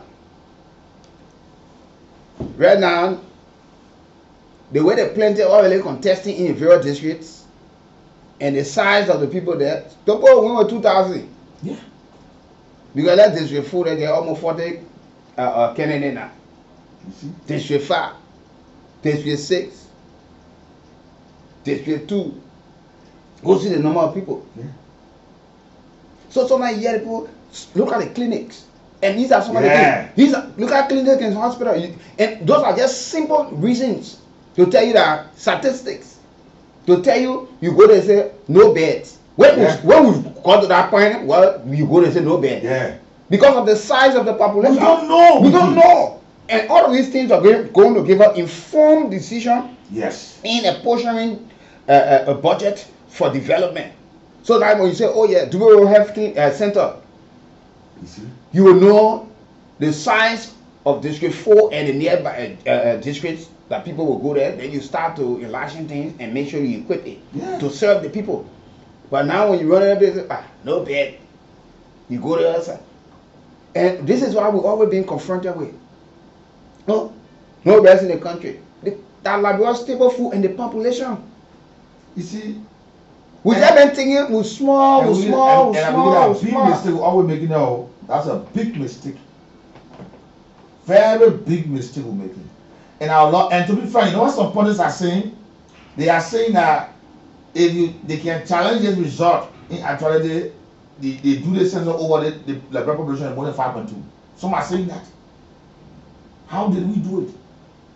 And if for sure what they are saying is that true, then we wasted our partners' money and our money, and it will not do us any good. Yeah.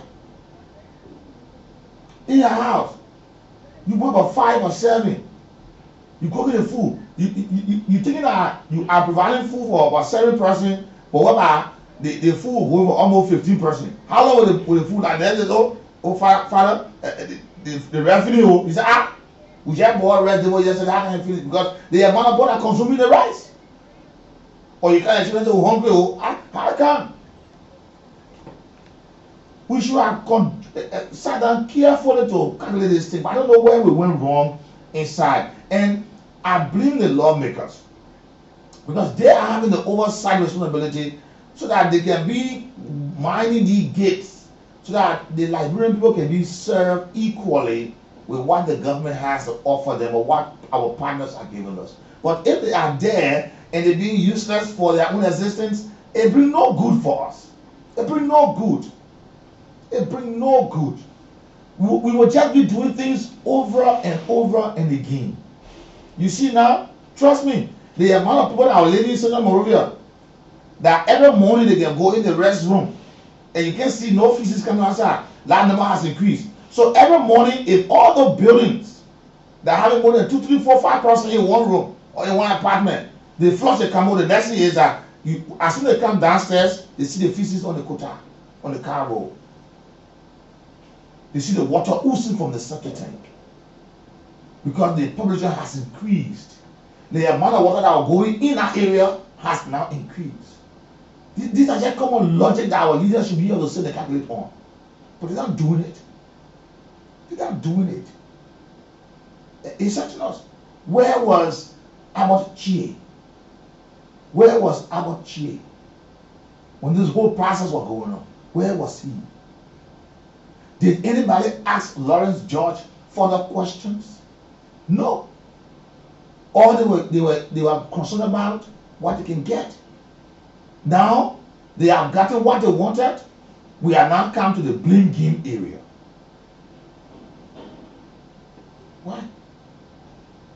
It's sad. Liberia is sad. And this thing, I continue to say, it will hurt us. Even if we go to 2029, the next election, and before the election we conduct demarcation, I don't know where we're going to take that one from because they will just be doing our own thing. Because the Constitution gives a specific instruction. After every 10 years, conduct the census. And the census after that, before the voter registration process, there should be a demarcation because the Constitution said you must register in your district. That's the reason why they must conduct demarcation before, right after the census, before the voter registration, they should conduct census. I mean, they should conduct the demarcation because right after the demarcation, when you go to register, you should register in your district where you vote. You see that? And we never did it. Now we come to overload our lawmakers. They even come in to run away from the constituent. They will run away. Yeah. Because the community can be too popular for them. The community they used to walk through before. Did you ever? Imagine some district here, they say, since they elected a lawmaker, since he came for campaign, they elected, he or she came, they elected him or her. Since then, they are not seeing him or her again. Because the man too, or the woman too, when she just visits some communities every week or every month, she gets tired or he gets tired. He said, so how do I community, the other district too large? And now the censor king and expose everything and say your district is too large. Lawmaker gonna say, your leader, go ahead. Because everybody wants to move ahead inside. Okay, this is so sad, man. Let's take our break and join our partners. Come back, we'll take a few calls on this matter here. Good morning. Certainly, good morning. Our governments have knowingly and deliberately denied the Liberian people these inalienable rights. Sadly, we, the people of the Republic of Liberia, have perpetually been deprived of the basic rights for which we have constituted our governance as enshrined in the Constitution. Since becoming an independent and sovereign nation or state in 1847, successive governments of the Republic of Liberia have not lived up to the expectation of the Constitution in serving the welfare of the Liberian people. They have failed to adequately implement the social contract they have entered into with us, the people. As a result of this, we, the people, are being subjected to underdevelopment, backwardness, abject poverty, and bad governance, just to name. The pro-tem is putting a serious blame on Legis. Yeah, and that he's recommending that by the 2029 election, we must conduct demarcation. Let's go to the lines and talk to you this morning. Liberians, you were a part of this entire process. Your senators, your leaders are talking. Good morning. Let's talk to this caller here. Good morning.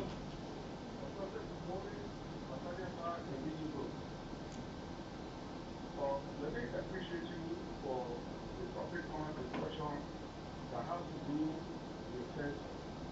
You see, it's really implied. See, this reform, I will have and a full government. See, and we are going to direction. We see the dollar, OSS dollar, and it's really what we want the position. Put up yes, put up all the things. And people are carrying away for that. And at the end of the day, we see the wrong thing happening. So, as you have always said, we talk about the way. We will continue to preach the message. We will continue to preach the speech. This one I refer to for you as speech the action. Let God bless the one of here. Let God bless everyone of us. Thank you. Yeah, go ahead. Let's talk to this caller. Good morning. Yeah, go ahead. Yeah, can I go ahead? Yeah, thank you for your testimony. My brother, if you let me tell you, if you are with FIFA or if you talk to me, if you want to have any money, you should not have to work for this. Or anything you say, that one we have to go back. Far or if you want, far or they say who let me work and not today. Then not today because he wants to go back in a big door, in a court that I was talking to today, in a favor or in a blood today. But I'm about that. What are they going to give you?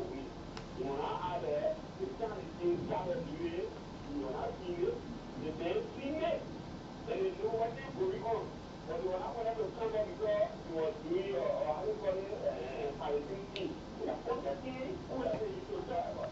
You want to talk about Palestinian, but they were looking at Palestinian, and they were talking about the whole concept of it. Just how you now have the name, they were happening. Now, I'm coming to that. Somebody come here. So thank you for that show. Okay. Good morning. Good morning. Good morning, Wiki, and good morning now. Good morning. And I call from Kingston. Thank you this morning for the possibility of talking again.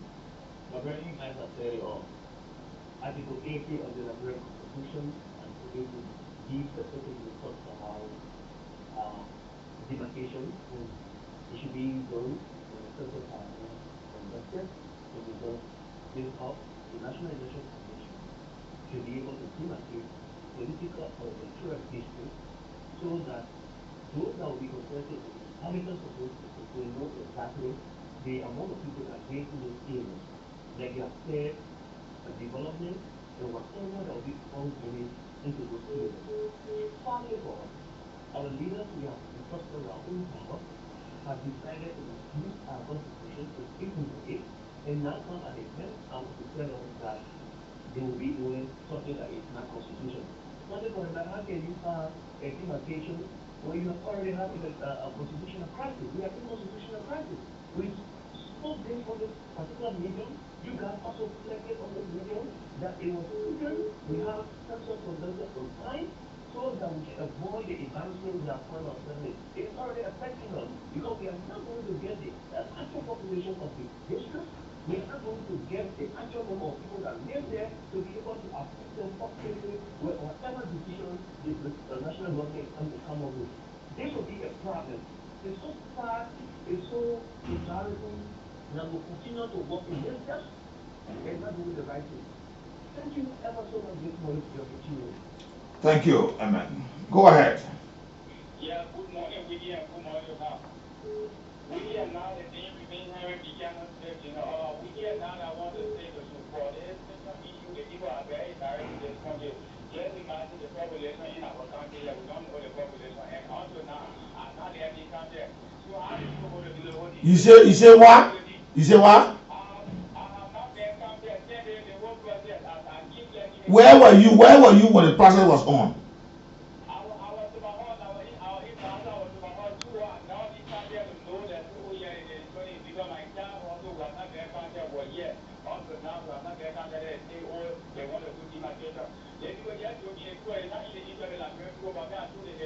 Okay, I know the place going now. Thank you. Good morning. Yeah. You didn't have money for over 10 years. Thank you. My name is Michael. I'm joining this morning from Kingsville. Weekend last, please allow me to deviate a bit from your topic now because I have an issue that I want to bring to your attention. Wiki, yesterday I tried getting on his line. It was kind of a difficult for me because it is busy now. Some of us try to play the listening role. Please, just go to the point. Let us know what you want to say. Yeah, Kool FM is the only radio station that is out now that is bring people can listen to. That why you want to say that time, oh. So Wiki and that our issue is strictly on Wiki. Wiki at one time was saying certain things that from government, the change of government is not the solution. One of the things that is very powerful when you start saying, so why is it stress that you have to pay your journalistic role? The wiki broke that I knew before and that the wiki broke now, they kind of was shocking to me. That many times that when people are on, they are grieving, they're going through a lot of problem wiki. So for sure you call to accuse me. When I say you know that means you did not listen with comprehension. I will repeat what I said. I'll talk about the issue. I said change it sometimes another thing. Look for the right people and see how to correct the situation, and not that because there are a lot of things we have changed people from in Liberia being repeated. Then you come back at that kind of way. You opposite say the wiki, and thank you, my man. Thank you. It's too disappointing sometimes. Yeah, my man. So, my man, you first of all, comprehension is very much important. Listen, Liberia is one of the oldest states in this place here. Since 1847, we have changed government over and over. Why is our problem not being solved? Is our problem lastly changing government or setting things straight? Why would it mean for Liberia every time we change and nothing done right? And I was talking about the system. Because if the system works, but this time the people work, listen, they control the system. There are specific points made on the specific comment. So you can't make comment that was made on special discussion that was done, then you bring it down and match it with today. You see, you want to tell me now, is it going the other way now? So who are for now? Is it the kind of thing? Eh? But they all of you accusing you. He said we didn't know yesterday, so that means we didn't know have changed. That's what he's saying. Commissioner, you have sit and listen with comprehension. But that was like you say when you're talking about moving object to automobile, somebody say bicycle. I see here. Anyway, I said that the opposition can say the same thing, ruling parties say on the other side. It makes me independent. Good at that. You wouldn't want to hear things that go your side. When you talk about because you're from the opposition black, when they're dealing with government, then you celebrate. When they go to tell you how to vote, how to scrutinize people, you should be educating people. Not just talk about we're moving. Some of you, let me be frank to say, hey, some of you remove people from position on personal note because when you ask the lawmaker, he did not do it. You will campaign to have it removed. Then at the end of the day, when the person you won't get there, when they get there and you do not do anything, then you start to complain. The same person, as soon like we're feeling with an election, the first 6 months they will say they didn't want a person. Without anybody against the lawmaker. Movement to unseat the lawmaker. We are having a lot of changes. Have we been able to solve the problems? We should be focusing on solutions. And that's the reason most of you guys can run away from problems. You're in organizations, when there's a problem there, you lead the people in the problem, you jump to another organization, and when the organization gets you see a way to go on the other side. Changes, good, but has there been a solution to our problems in this country? Okay, how would changes be good? How can a mechanic man move on the car, goes without bathing and change his clothes? Has it changed? So we would not have censor and demarcation. We could do the censor. We're talking about this thing, because it helps us how to conduct ourselves and how to have things done properly. Let's talk to other callers this morning. Good morning.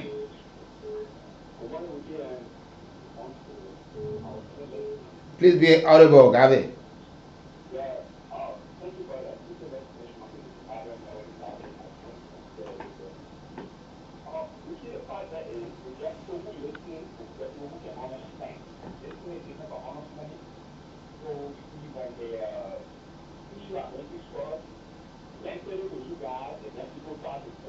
Yeah.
Let's go ahead. Let me leave that man. Let me respect the view of those people, and these are the very same people who can put people in harm's way. Obviously. And the people in there. Good morning. Good morning, brother Wiki and Matt. Good morning. My name is Precious, calling from GSA. Precious, you're welcome. Thank you, sir. My suggestion is that I think what we really need to do in this country for us to get the total amount into the population is that every community every district need to take an initiative and let the government also help. That one good idea there too. Yeah. Get the support. The people just go do the head count, right? Get the numbers. And it will help too. But yes.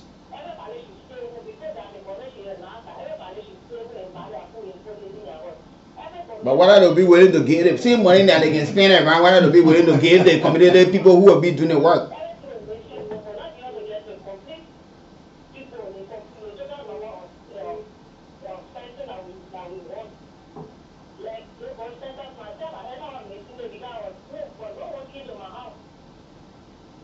Yes. Yeah. Thank you, sir. Okay. Okay, man. You're welcome. We don't take numbers we don't take restricted number here. So Yeah. if So if we call on if our that private you number, if that you, Mr. My friend, don't think I'll tell you. Let me talk to this caller on the line. Good morning. Hello, man. I'm coming out of that, you know. But you know I'm on the radio. I'll call you later. Good morning. Yeah, good morning, sir. All right. I'm calling from Southern Local Services. We get that. When you guys are like, what you guys are flexible. You know, one is our senator, I would get the year the Bible. You know, and the year what you guys are going. We have something much to think about. And why you say they have the justice to the guys that was, you know, our election in this country. While trying to say that the flexible, I mean, everyone gets the idea of what just come. The type of being like the reality of federal, like the, you know, maybe every community has a leader. The leaders, I mean, the national community, every community leader. I mean, when I want it, we come and I can move our house to all people who want to know and see how many special places that I don't have to watch it ever for me. Me and my entire home will actually count it, you get me, and then what Richie said, you know, it's like a airport thing of now. So, I mean, I don't know what that is about, the Richie. Thank you as well, sir. Good morning. Today is Choppy Charlie birthday, as a matter of fact. Yeah. Choppy. Happy birthday to you, Choppy. And I hope you celebrate a new grand style. Good morning. You're very low. You have to speak up.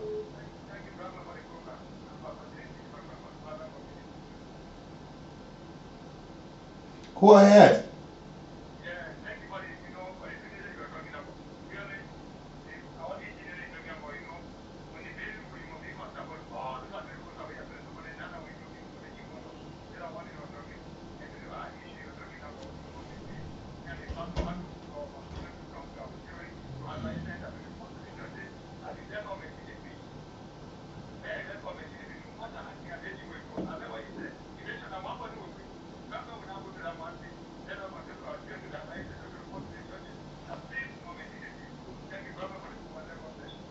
Thank you as well. Good morning.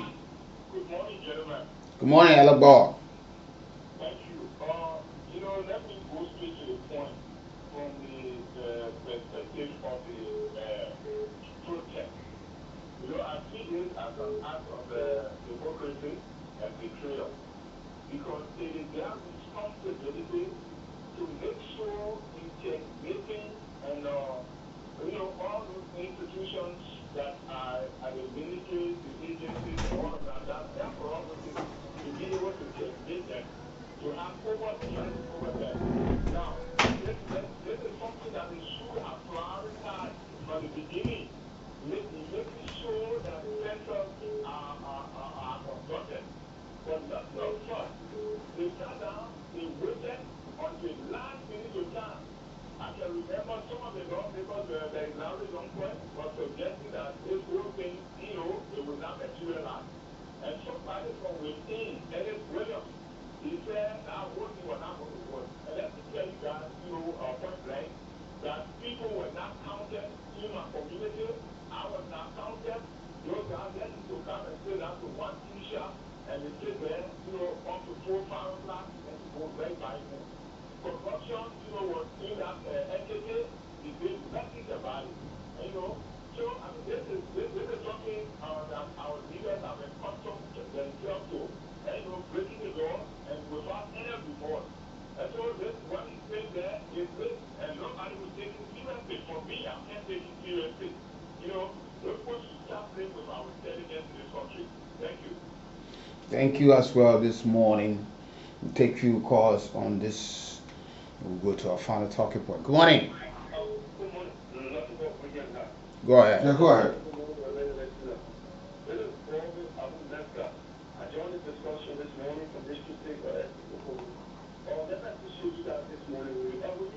You know, when it comes to the census issue, it was now people was doing census. None of us that they all the people go, who was not giving cut. Just for knowing you the people go, yeah. The only time we saw one more a time of marking horse, but nobody can go also giving that all.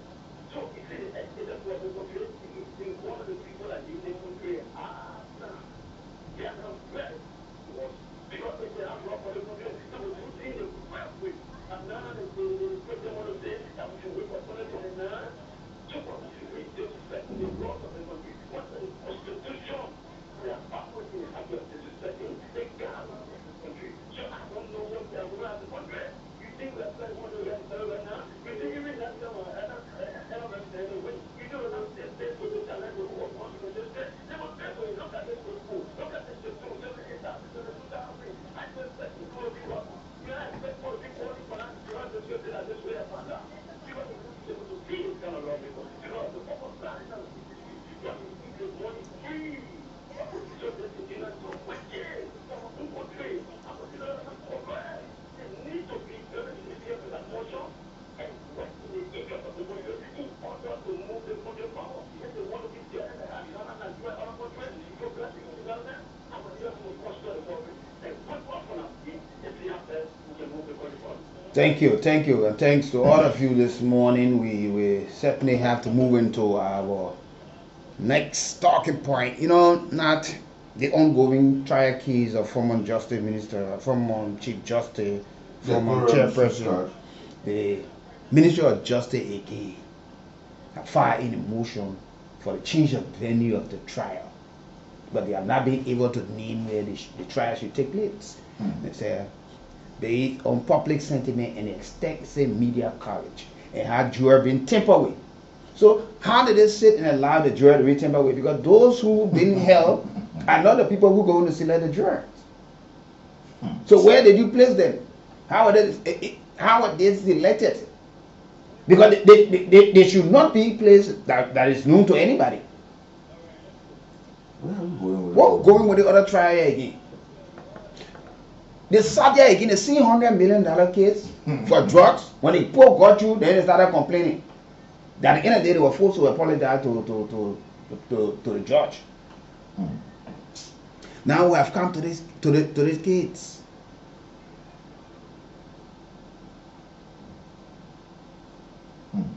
We are dragging this thing. Try the people, whoever found guilty, let them go serve the punishment. We ran with $100 million cocaine case here. Just said our joking matter, and we could not hold a single person of it. But it was done right here. The public were all involved into that matter thinking, but we still had it done right here. What do we really intend to achieve in this? If you say that is it justice for the precious life that was lost, or a promising woman, or is to get at somebody? You know, are we trying to serve justice for Charlotte whose body still lie there? Yeah, because the government said they want to turn the body over, but to the family. But who do they turn the body over to? Who?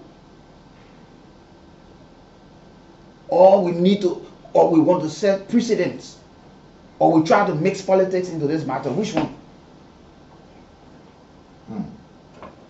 Because so even if you took it from here, you carry bombing. And you said they're talking about the August Timber Code. We already in August. So even if you took it from here, you carry the bomb county. You carry the Bapulu. The dread order that human being to you going to select. So what McCain is saying that you have not been able to put into place, that people keep tampering with the drugs. Yeah. The fault should be come from you. So who are those you sending to carry food and other things that they're tampering with the people? Isn't that they know what's going on? Because when you see the Ministry of Justice coming up with these things, it tells you to what extent people are walked scot-free because jurors were being tampered with. It tells you how people wrongly behind bars.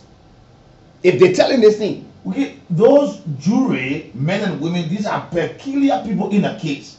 Because they are the ones that are going to present, look at all of the fights, all of the evidences, pieces of evidence that will come up. Then the judge can make a determination. if we are seeing or hearing that these people have been tempered with, so we have to schedule for another venue of this thing, then where are we going? Is it what happened with the drugs case? I could ask this question: what do we really intend to achieve? Is it justice for the late Shalamusu? Or is it satisfaction for somebody else? Because this case has been too long. Since February. This is August. When will we lay this promising young one that we have lost?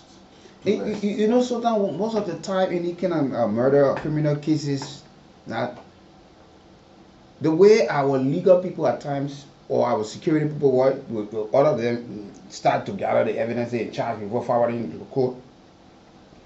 They play with evidences too much.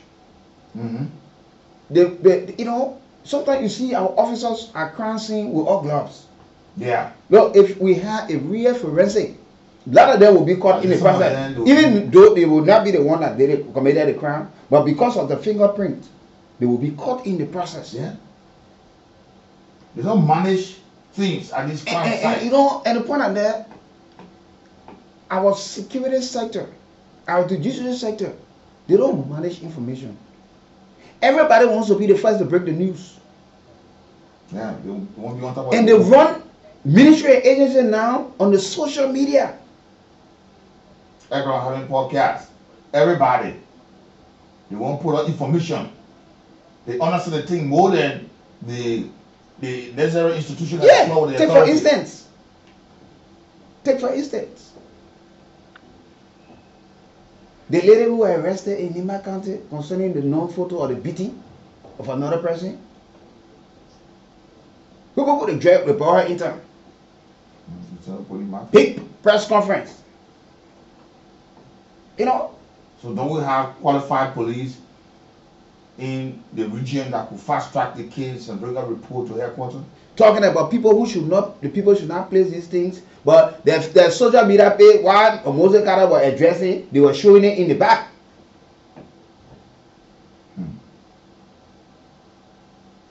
Cash your arm, by phone. In Freeport, in split circle, Padre Suru are already addressing the nation. Today, nothing out of it. I don't know, the people don't know how, when the security people, they don't know how to keep certain information and how to do certain things. It would be a shame to the judicial branch. And especially classified information. Ministry of Justice, that you sit and say, you must be able to identify, because they say, if you telling us that somebody tamper with these people, you must be able to point to the people who tamper with them, that they have already been tampered with. So call the names of these drugs. Let the public know. They will know their connection, whether they're connected to because saying he said they've been tampered with. Because the $100 million drugs case, at the end of the day, we got to know minister wives, government officials were all involved in, they were serving as drugs. Or is the Ministry of Justice also making a kind of wrongful request, because they were also in the middle of this case when they were being asked to produce evidence? They still been struggling. So is it because they delayed or to gather evidence, so they said to are now calling for the venue and calling that the juror have been tampered with? Is it the reason? Or is it main or tactic to keep these people behind bars for a long period of time? Then at the end of the day, when you try them, you said that they say, okay, the time itself is part of it. Because, you know, it's another Bernie Samuel thing. Yeah. After winning, dragging, at the end of the day, you say, you get to the seat. Because sometimes when we conduct ourselves in such form and manner, it becomes fishy. In these kind of cases, you are even the one who created public sentiment, because you're making the people to understand that something under the sleeves. And it's got to be serious. That's what's going on. Yeah, it's important, because what do we really hope to achieve in this matter here? Let's set precedent that nobody above the law. So if this woman and her, whoever did it, Let go through the trial. You get the people, select the right people, and don't let people tamper with them. Because I don't know, I don't understand why you be saying people have tampered with the judge already. So where they were, who went there? You should be questioning the people who been having interaction with them and who been sending them.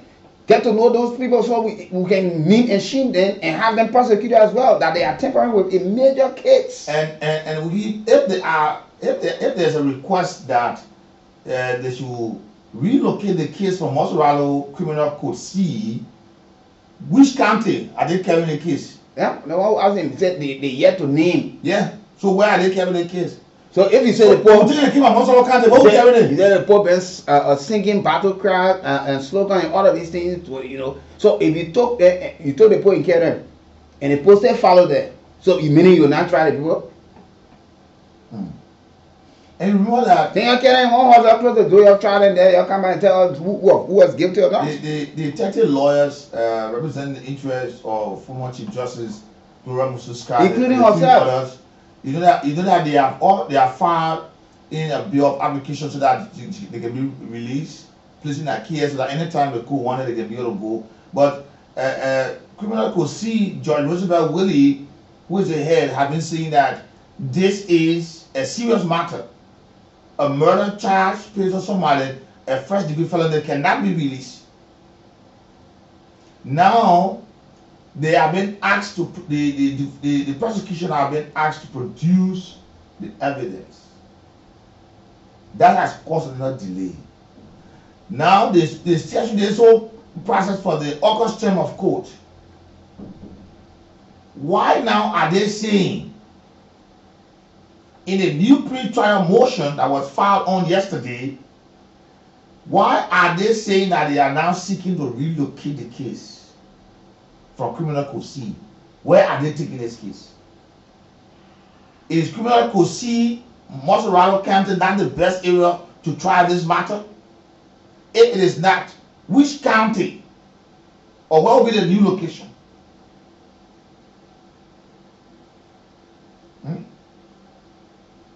Because they are saying that the potential the jurors in Mosoralo County have been prejudiced. They talk about extensive media coverage on the defendant indictment. So are they going to have this whole matter behind closed door now? Or when I say closed door, behind the media?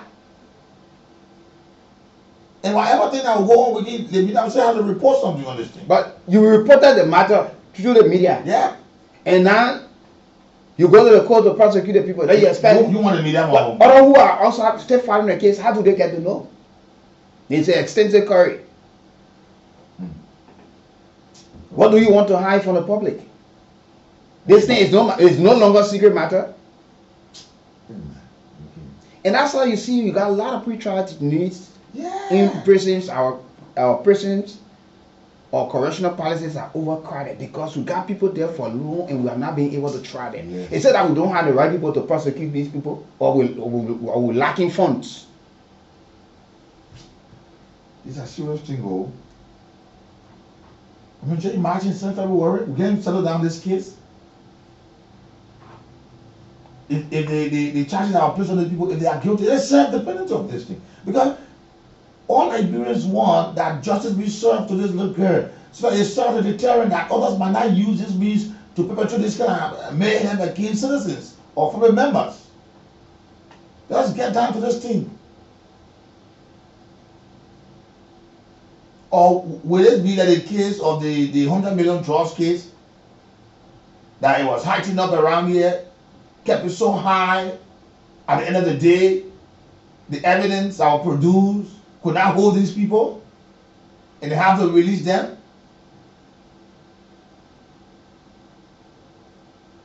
Now, since the government said, with results coming from the coroners, with the Ministry of Justice, the Liberia National Police, they have come to a point that they want to turn the matter over to the family. Now, the immediate family here in Mosoralo County are the ones who have been charged, and they are beyond bars currently, awaiting trial. The biological family that came in town waited so long, with pain in their heart, they have to leave. Now they are saying that they are incapacitated, they don't have money to come back. Even if they are remaining that don't be going to them, how can they go through this process? There was a even yesterday to those CC lawyers, but they said they are not a family member. They are only representing the interest of these families.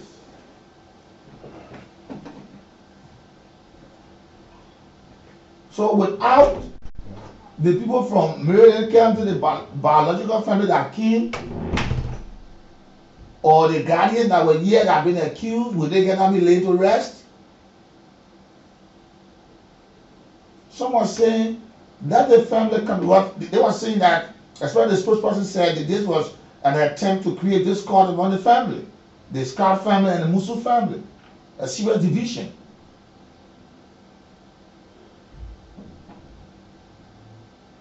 You see? And some are saying, let the family come together in one accord so that they can lay their daughter to rest. Hey, Liberia.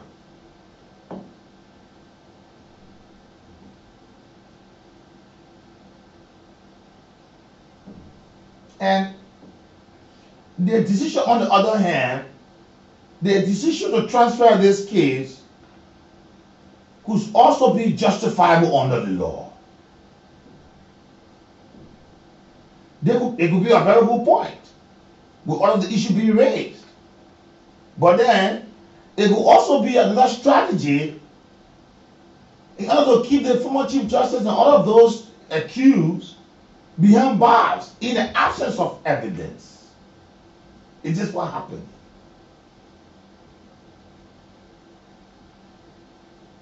Changing relocating the kids from Muslim County, it could be by law, it could be a subject. But is it a strategy to say, oh, since evidence not coming forth, but let transfer the kids, let relocate the kids so that it will be a means to keep them behind bars? We keep, at least for once, let us settle one matter. Now the matter here is this. It's a matter. Normally it happens. You can transfer. Yeah, the it's case, justifiable. Yeah. By These law. things can happen. But my concern here, for the Ministry of Justice to say that the jurors been tampered with. That's a serious concern. A serious concern. So meaning, and it's I don't know how to, because this is government prosecuting. The Ministry of Justice is a prosecution arm in this case. So who tamper? Because you need who tamper with the jurors? Where are these jurors? How were they selected? Who are the people talking to them? Yes. What was the background check? Because can I just talk to the people? So say they been tampered with now, you will have to discard them and find new people. New one. So what? How sure are we that the new people going to take? And now you see that's how it being wasteful. That's how it being wasteful, because these people being paid per day. So if they been tampered with, there can be no trust in them again. So you'll find new people to pay them again. You see how we spend money?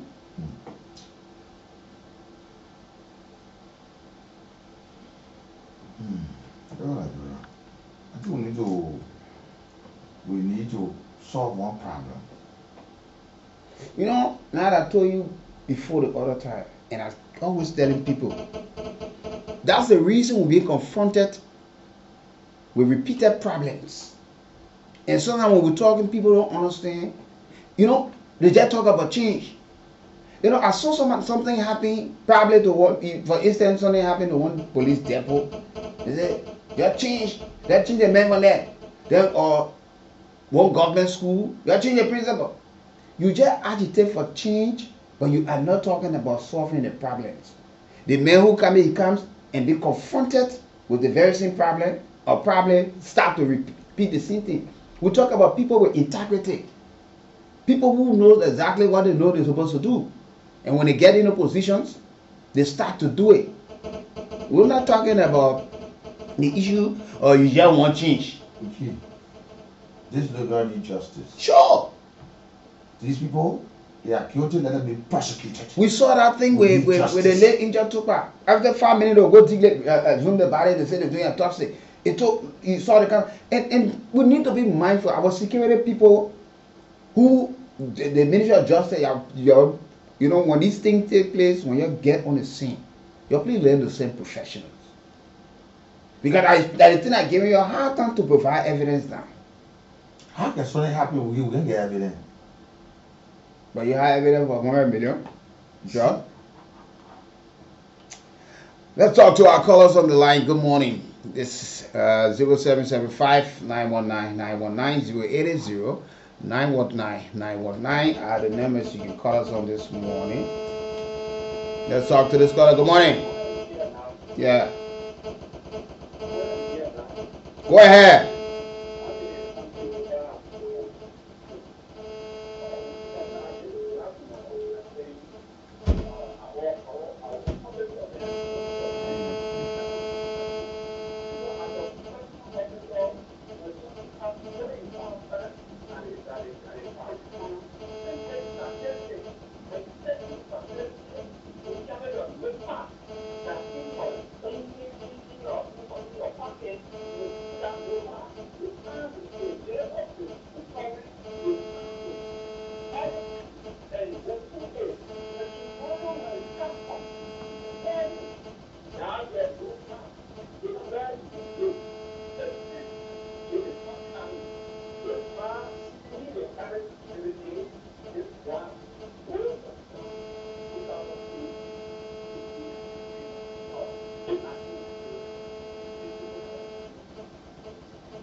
Thank you. Let me talk to other callers on the line.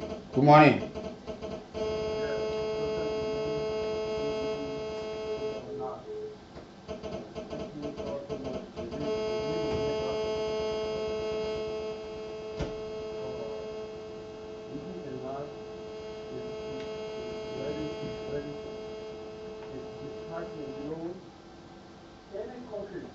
Where the rule of law is not respected, it's not possible for our country to force ahead. The church country is this, and where that we find ourselves. I said it repeatedly. It is law that liberated for Africa. Majority of them that accepted anything to come from Africa. When we are ground. What the legal luminary push the ball. And yet, the rule is set with the rule. Trust me, you are not. Nothing is going to get out of that thing. After getting the past. Trust me. Thank you for the opportunity. Thank you as well. We talk to other callers. Good morning. Yeah, go ahead. Yeah, go ahead.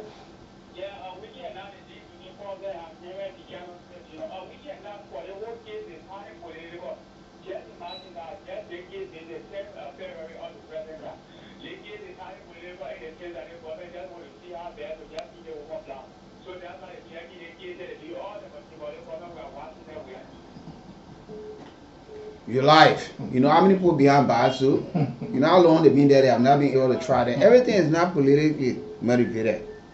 We just want to write it down.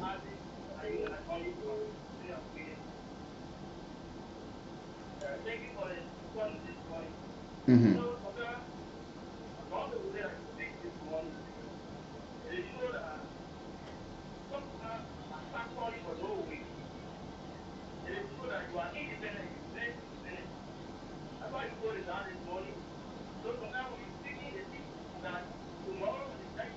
Yeah, yeah, I didn't like it. Oh.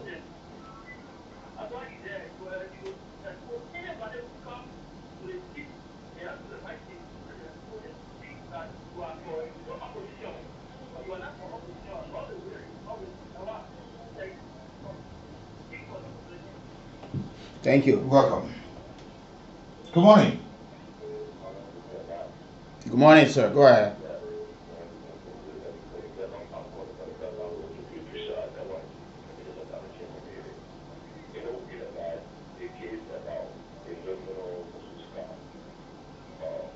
For me, it is the criminal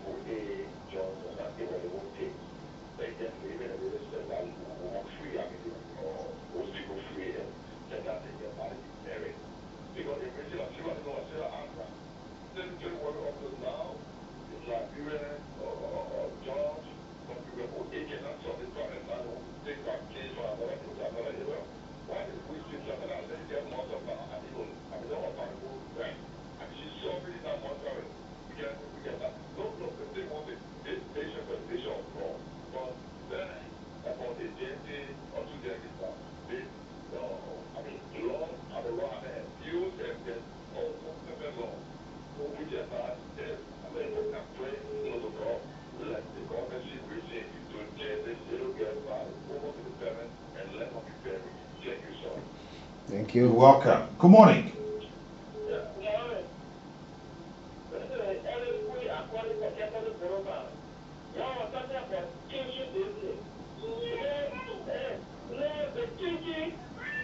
No. We're not talking about changing here now. Please speak to the conversation here. As someone else brought out changing, that's a good discussion we're having here. Good morning. Good morning, my brethren. We're setting Mary from our reliable station. Yeah, go ahead. Nathaniel, I think that God is down for them to welcome. That's why we want to continue praying for Bishop because nothing will happen to the way to success is now, but success is very small when you get there. So how can we get there? We must get there with potential and focus mindset that let it be. We must do unto others as they will do unto us. How can our society improve? How can our people deliver when we are so strengthening and pushing the issue of individual and sentiment? So we shouldn't be sentiment. That's why when you guys are angry with issue and coming up and pushing the issue, you're pushing issues directly because we don't know fear, we don't know favor. We need generation to come to judge us. Why are you been doing it? Why are you dead? As your father and you were spearheading when you were dead. What was your messages that went? What was your messages on the table? The other people coming on the table not bringing nothing but want to take away everything. Is that the society and democracy we are talking about building? We say no. We are building a society and democracy that yet to be when you come. You will come when you take your mind. Okay, thank you, my brother. Let's talk to other callers. You're live. Good morning. Good morning. Go ahead.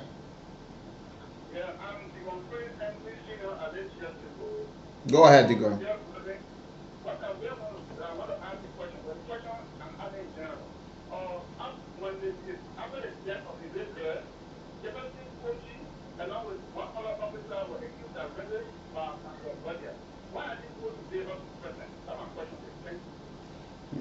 No problem. That's a good question you're asking, but the answers. Good morning. Good morning.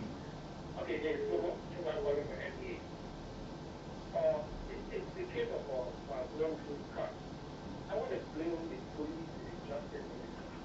Because before you give me a criminal of murder, just as you have all those other proof, like yes, this person committed an act. But what is wrong trying to solicit evidence for the charge that they paid police people? It's just forbidden. It's just wrong. It's just wrong. We just want to say Trump. That fact will be in your aid to get important in the word that yes, it's not the case. This is the fight. This is the record. They are not going to go around for evidence. They are not. What kind of action they are taking now? They are very wrong. What is the drug issue? What is your own report? And they say, okay, there was an undercover. They never were banning. And testing weapons. And then they get that evidence. Look up the line with evidence. I like to tell people, what is it? Yes, come in all the way up. The public is there. You are caught. You are trouble. I did not touch what is happening yet. You are not being killed. Thank you. Good morning. My name is George. In case we begin to glorious start, this should be dismissed by the court now because there's lack of evidence. And if they transfer the case, are they going to create or due evidence to convict that woman? So to give the disgrace, to dismiss the case. No, but the first thing is the case has to be arranged. The both party defendant and those prosecution have to come forth if they don't produce evidence. But now you can't say the case be dismissed until the case has to be arranged first. Yeah, but the case, the first thing, if you do have a case that is the range, you cannot put the point. So that it is the range, then of course in a case where it is a vital case, and you cannot even produce evidence that will convict the individual who is involved. And order the lawyer go to court, and that thing is going to do is to dismiss the case. That woman is free and pure, free citizen of the place. That's what I'm suggesting that the court should dismiss that case. Okay, you're welcome. That's your opinion. Good morning. Good morning. Yeah, good morning. Yeah, go ahead. Yeah, my name is Alex. I'm calling from Brooklyn. Mm-hmm. Go Go ahead. ahead. Okay. Good morning. Yeah, good morning, brother. Yeah, go ahead quickly. Yeah, brother, I'm just calling from Miami. Brother, the whole issue concerning that democracy is very different to tell you. The people are taking time now, but the 7 days that incident will occur, those that already get mad, they know very well what happened in that affair. That woman is the worst case that was killed in that helicopter. So nobody can put it on government. They just want to do it in that Zimbabwe to say all the good thing that woman was. But that woman is the worst that is dead or shallow. But that one everybody want for the prosecution to start, but government is also dragging to provide evidence, and they say juror bring temper away because who select the juror? Now the same government in court. I agree with you. That this is what I was saying. The government has to go through into make you. That is the technical woman being prosecuted by law.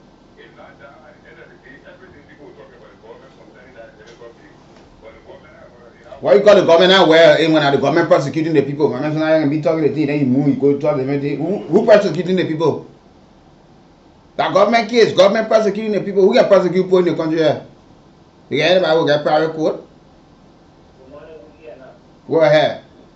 Yeah, this is the boss of John Marbury, and I'm calling from Lower Marbury. We here now, on the side of the government, to power their bench to get in a judgment. Only opposition, the one who, the one who bear with when it comes to justice in the country. These are things that, people are, other countries, they have been talking, nobody listening, and today we see Jonathan taking over government. These are things that agitate other people. The government has to be selecting when it comes to justice in this country. You cannot keep somebody behind bars with no evidence, you get evidence because you see they are on the opposition block. It is not. No, my No, brother, no opposition politics. or imposition, anybody that commit crime in this country when you found guilty, let that person be prosecuted. Don't put politics in here. Imposition, basically. Like, we're talking about people who committed crime. Is it being alleged? That's why the prosecuting and not politics in here. Man, so now let's look at the law. Good morning. When you commit crime, be prosecuted. You're welcome.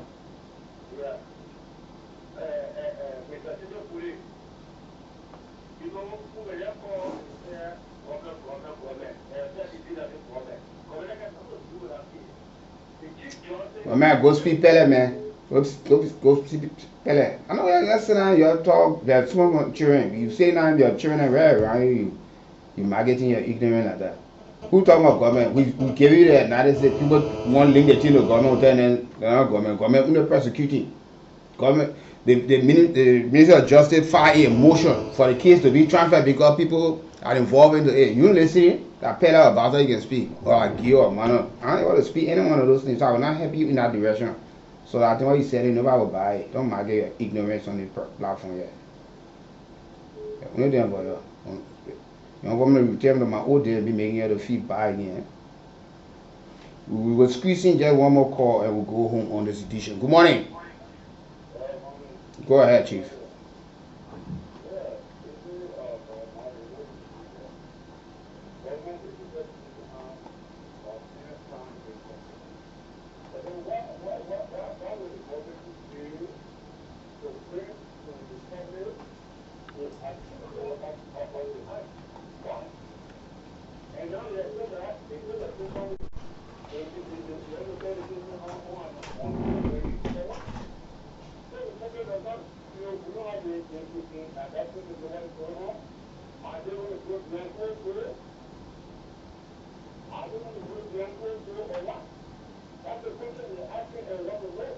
All right. Okay, let me squeeze in this final caller quickly. Good morning. Good morning again, now, and good morning again. Yeah, Sherry, quickly, let's hear you. Yeah. So, my take on this issue is that government is trying to back up because they are the prosecuting arm, they are the one that have invited the people, so they're going to put life on them. So I think in my mind, what I see is that they are trying to use these are things to be gathered evidence, because I don't think we have any evidence to present before the court to make their case. Another thing also I have problem with is that it's concerning seriously the jury tampering. Why are we constantly having jury tampering? How is it getting done? Because jurors are people that should not be known. There are people that should not be in the community. There are people who should not even have access to cell phone. So if government is coming onto the Ministry of Justice and the jury being tampered with, I hope people who can understand English will have to understand English. Government is the prosecutory arm of any case. So when the people see anything featured, they will always point their finger to the government. You get point to different persons. I always say, prosecute everybody. There are thousands of pre-trial detainees beyond bar who have not been able to try them. She's not above the law. In the fact that she served as chief justice. Any librarian, whether in position or government position, once you are found guilty of any crime, let that person be prosecuted. We need justice in this country. They fire the manager early child. Nobody will say, oh, because the chief justice will never go. No, the people. But fire the manager should be behind bars. So that means if they are guilty, they be prosecuted. All right, thank you, folks, for being part of the conversation this morning. That's how we draw the curtains in this wonderful wet Thursday morning. The weekend starts on tomorrow. My name is Wiggy Brooks, and I don't care how you feel. And I'm Nathaniel Va. Check it out.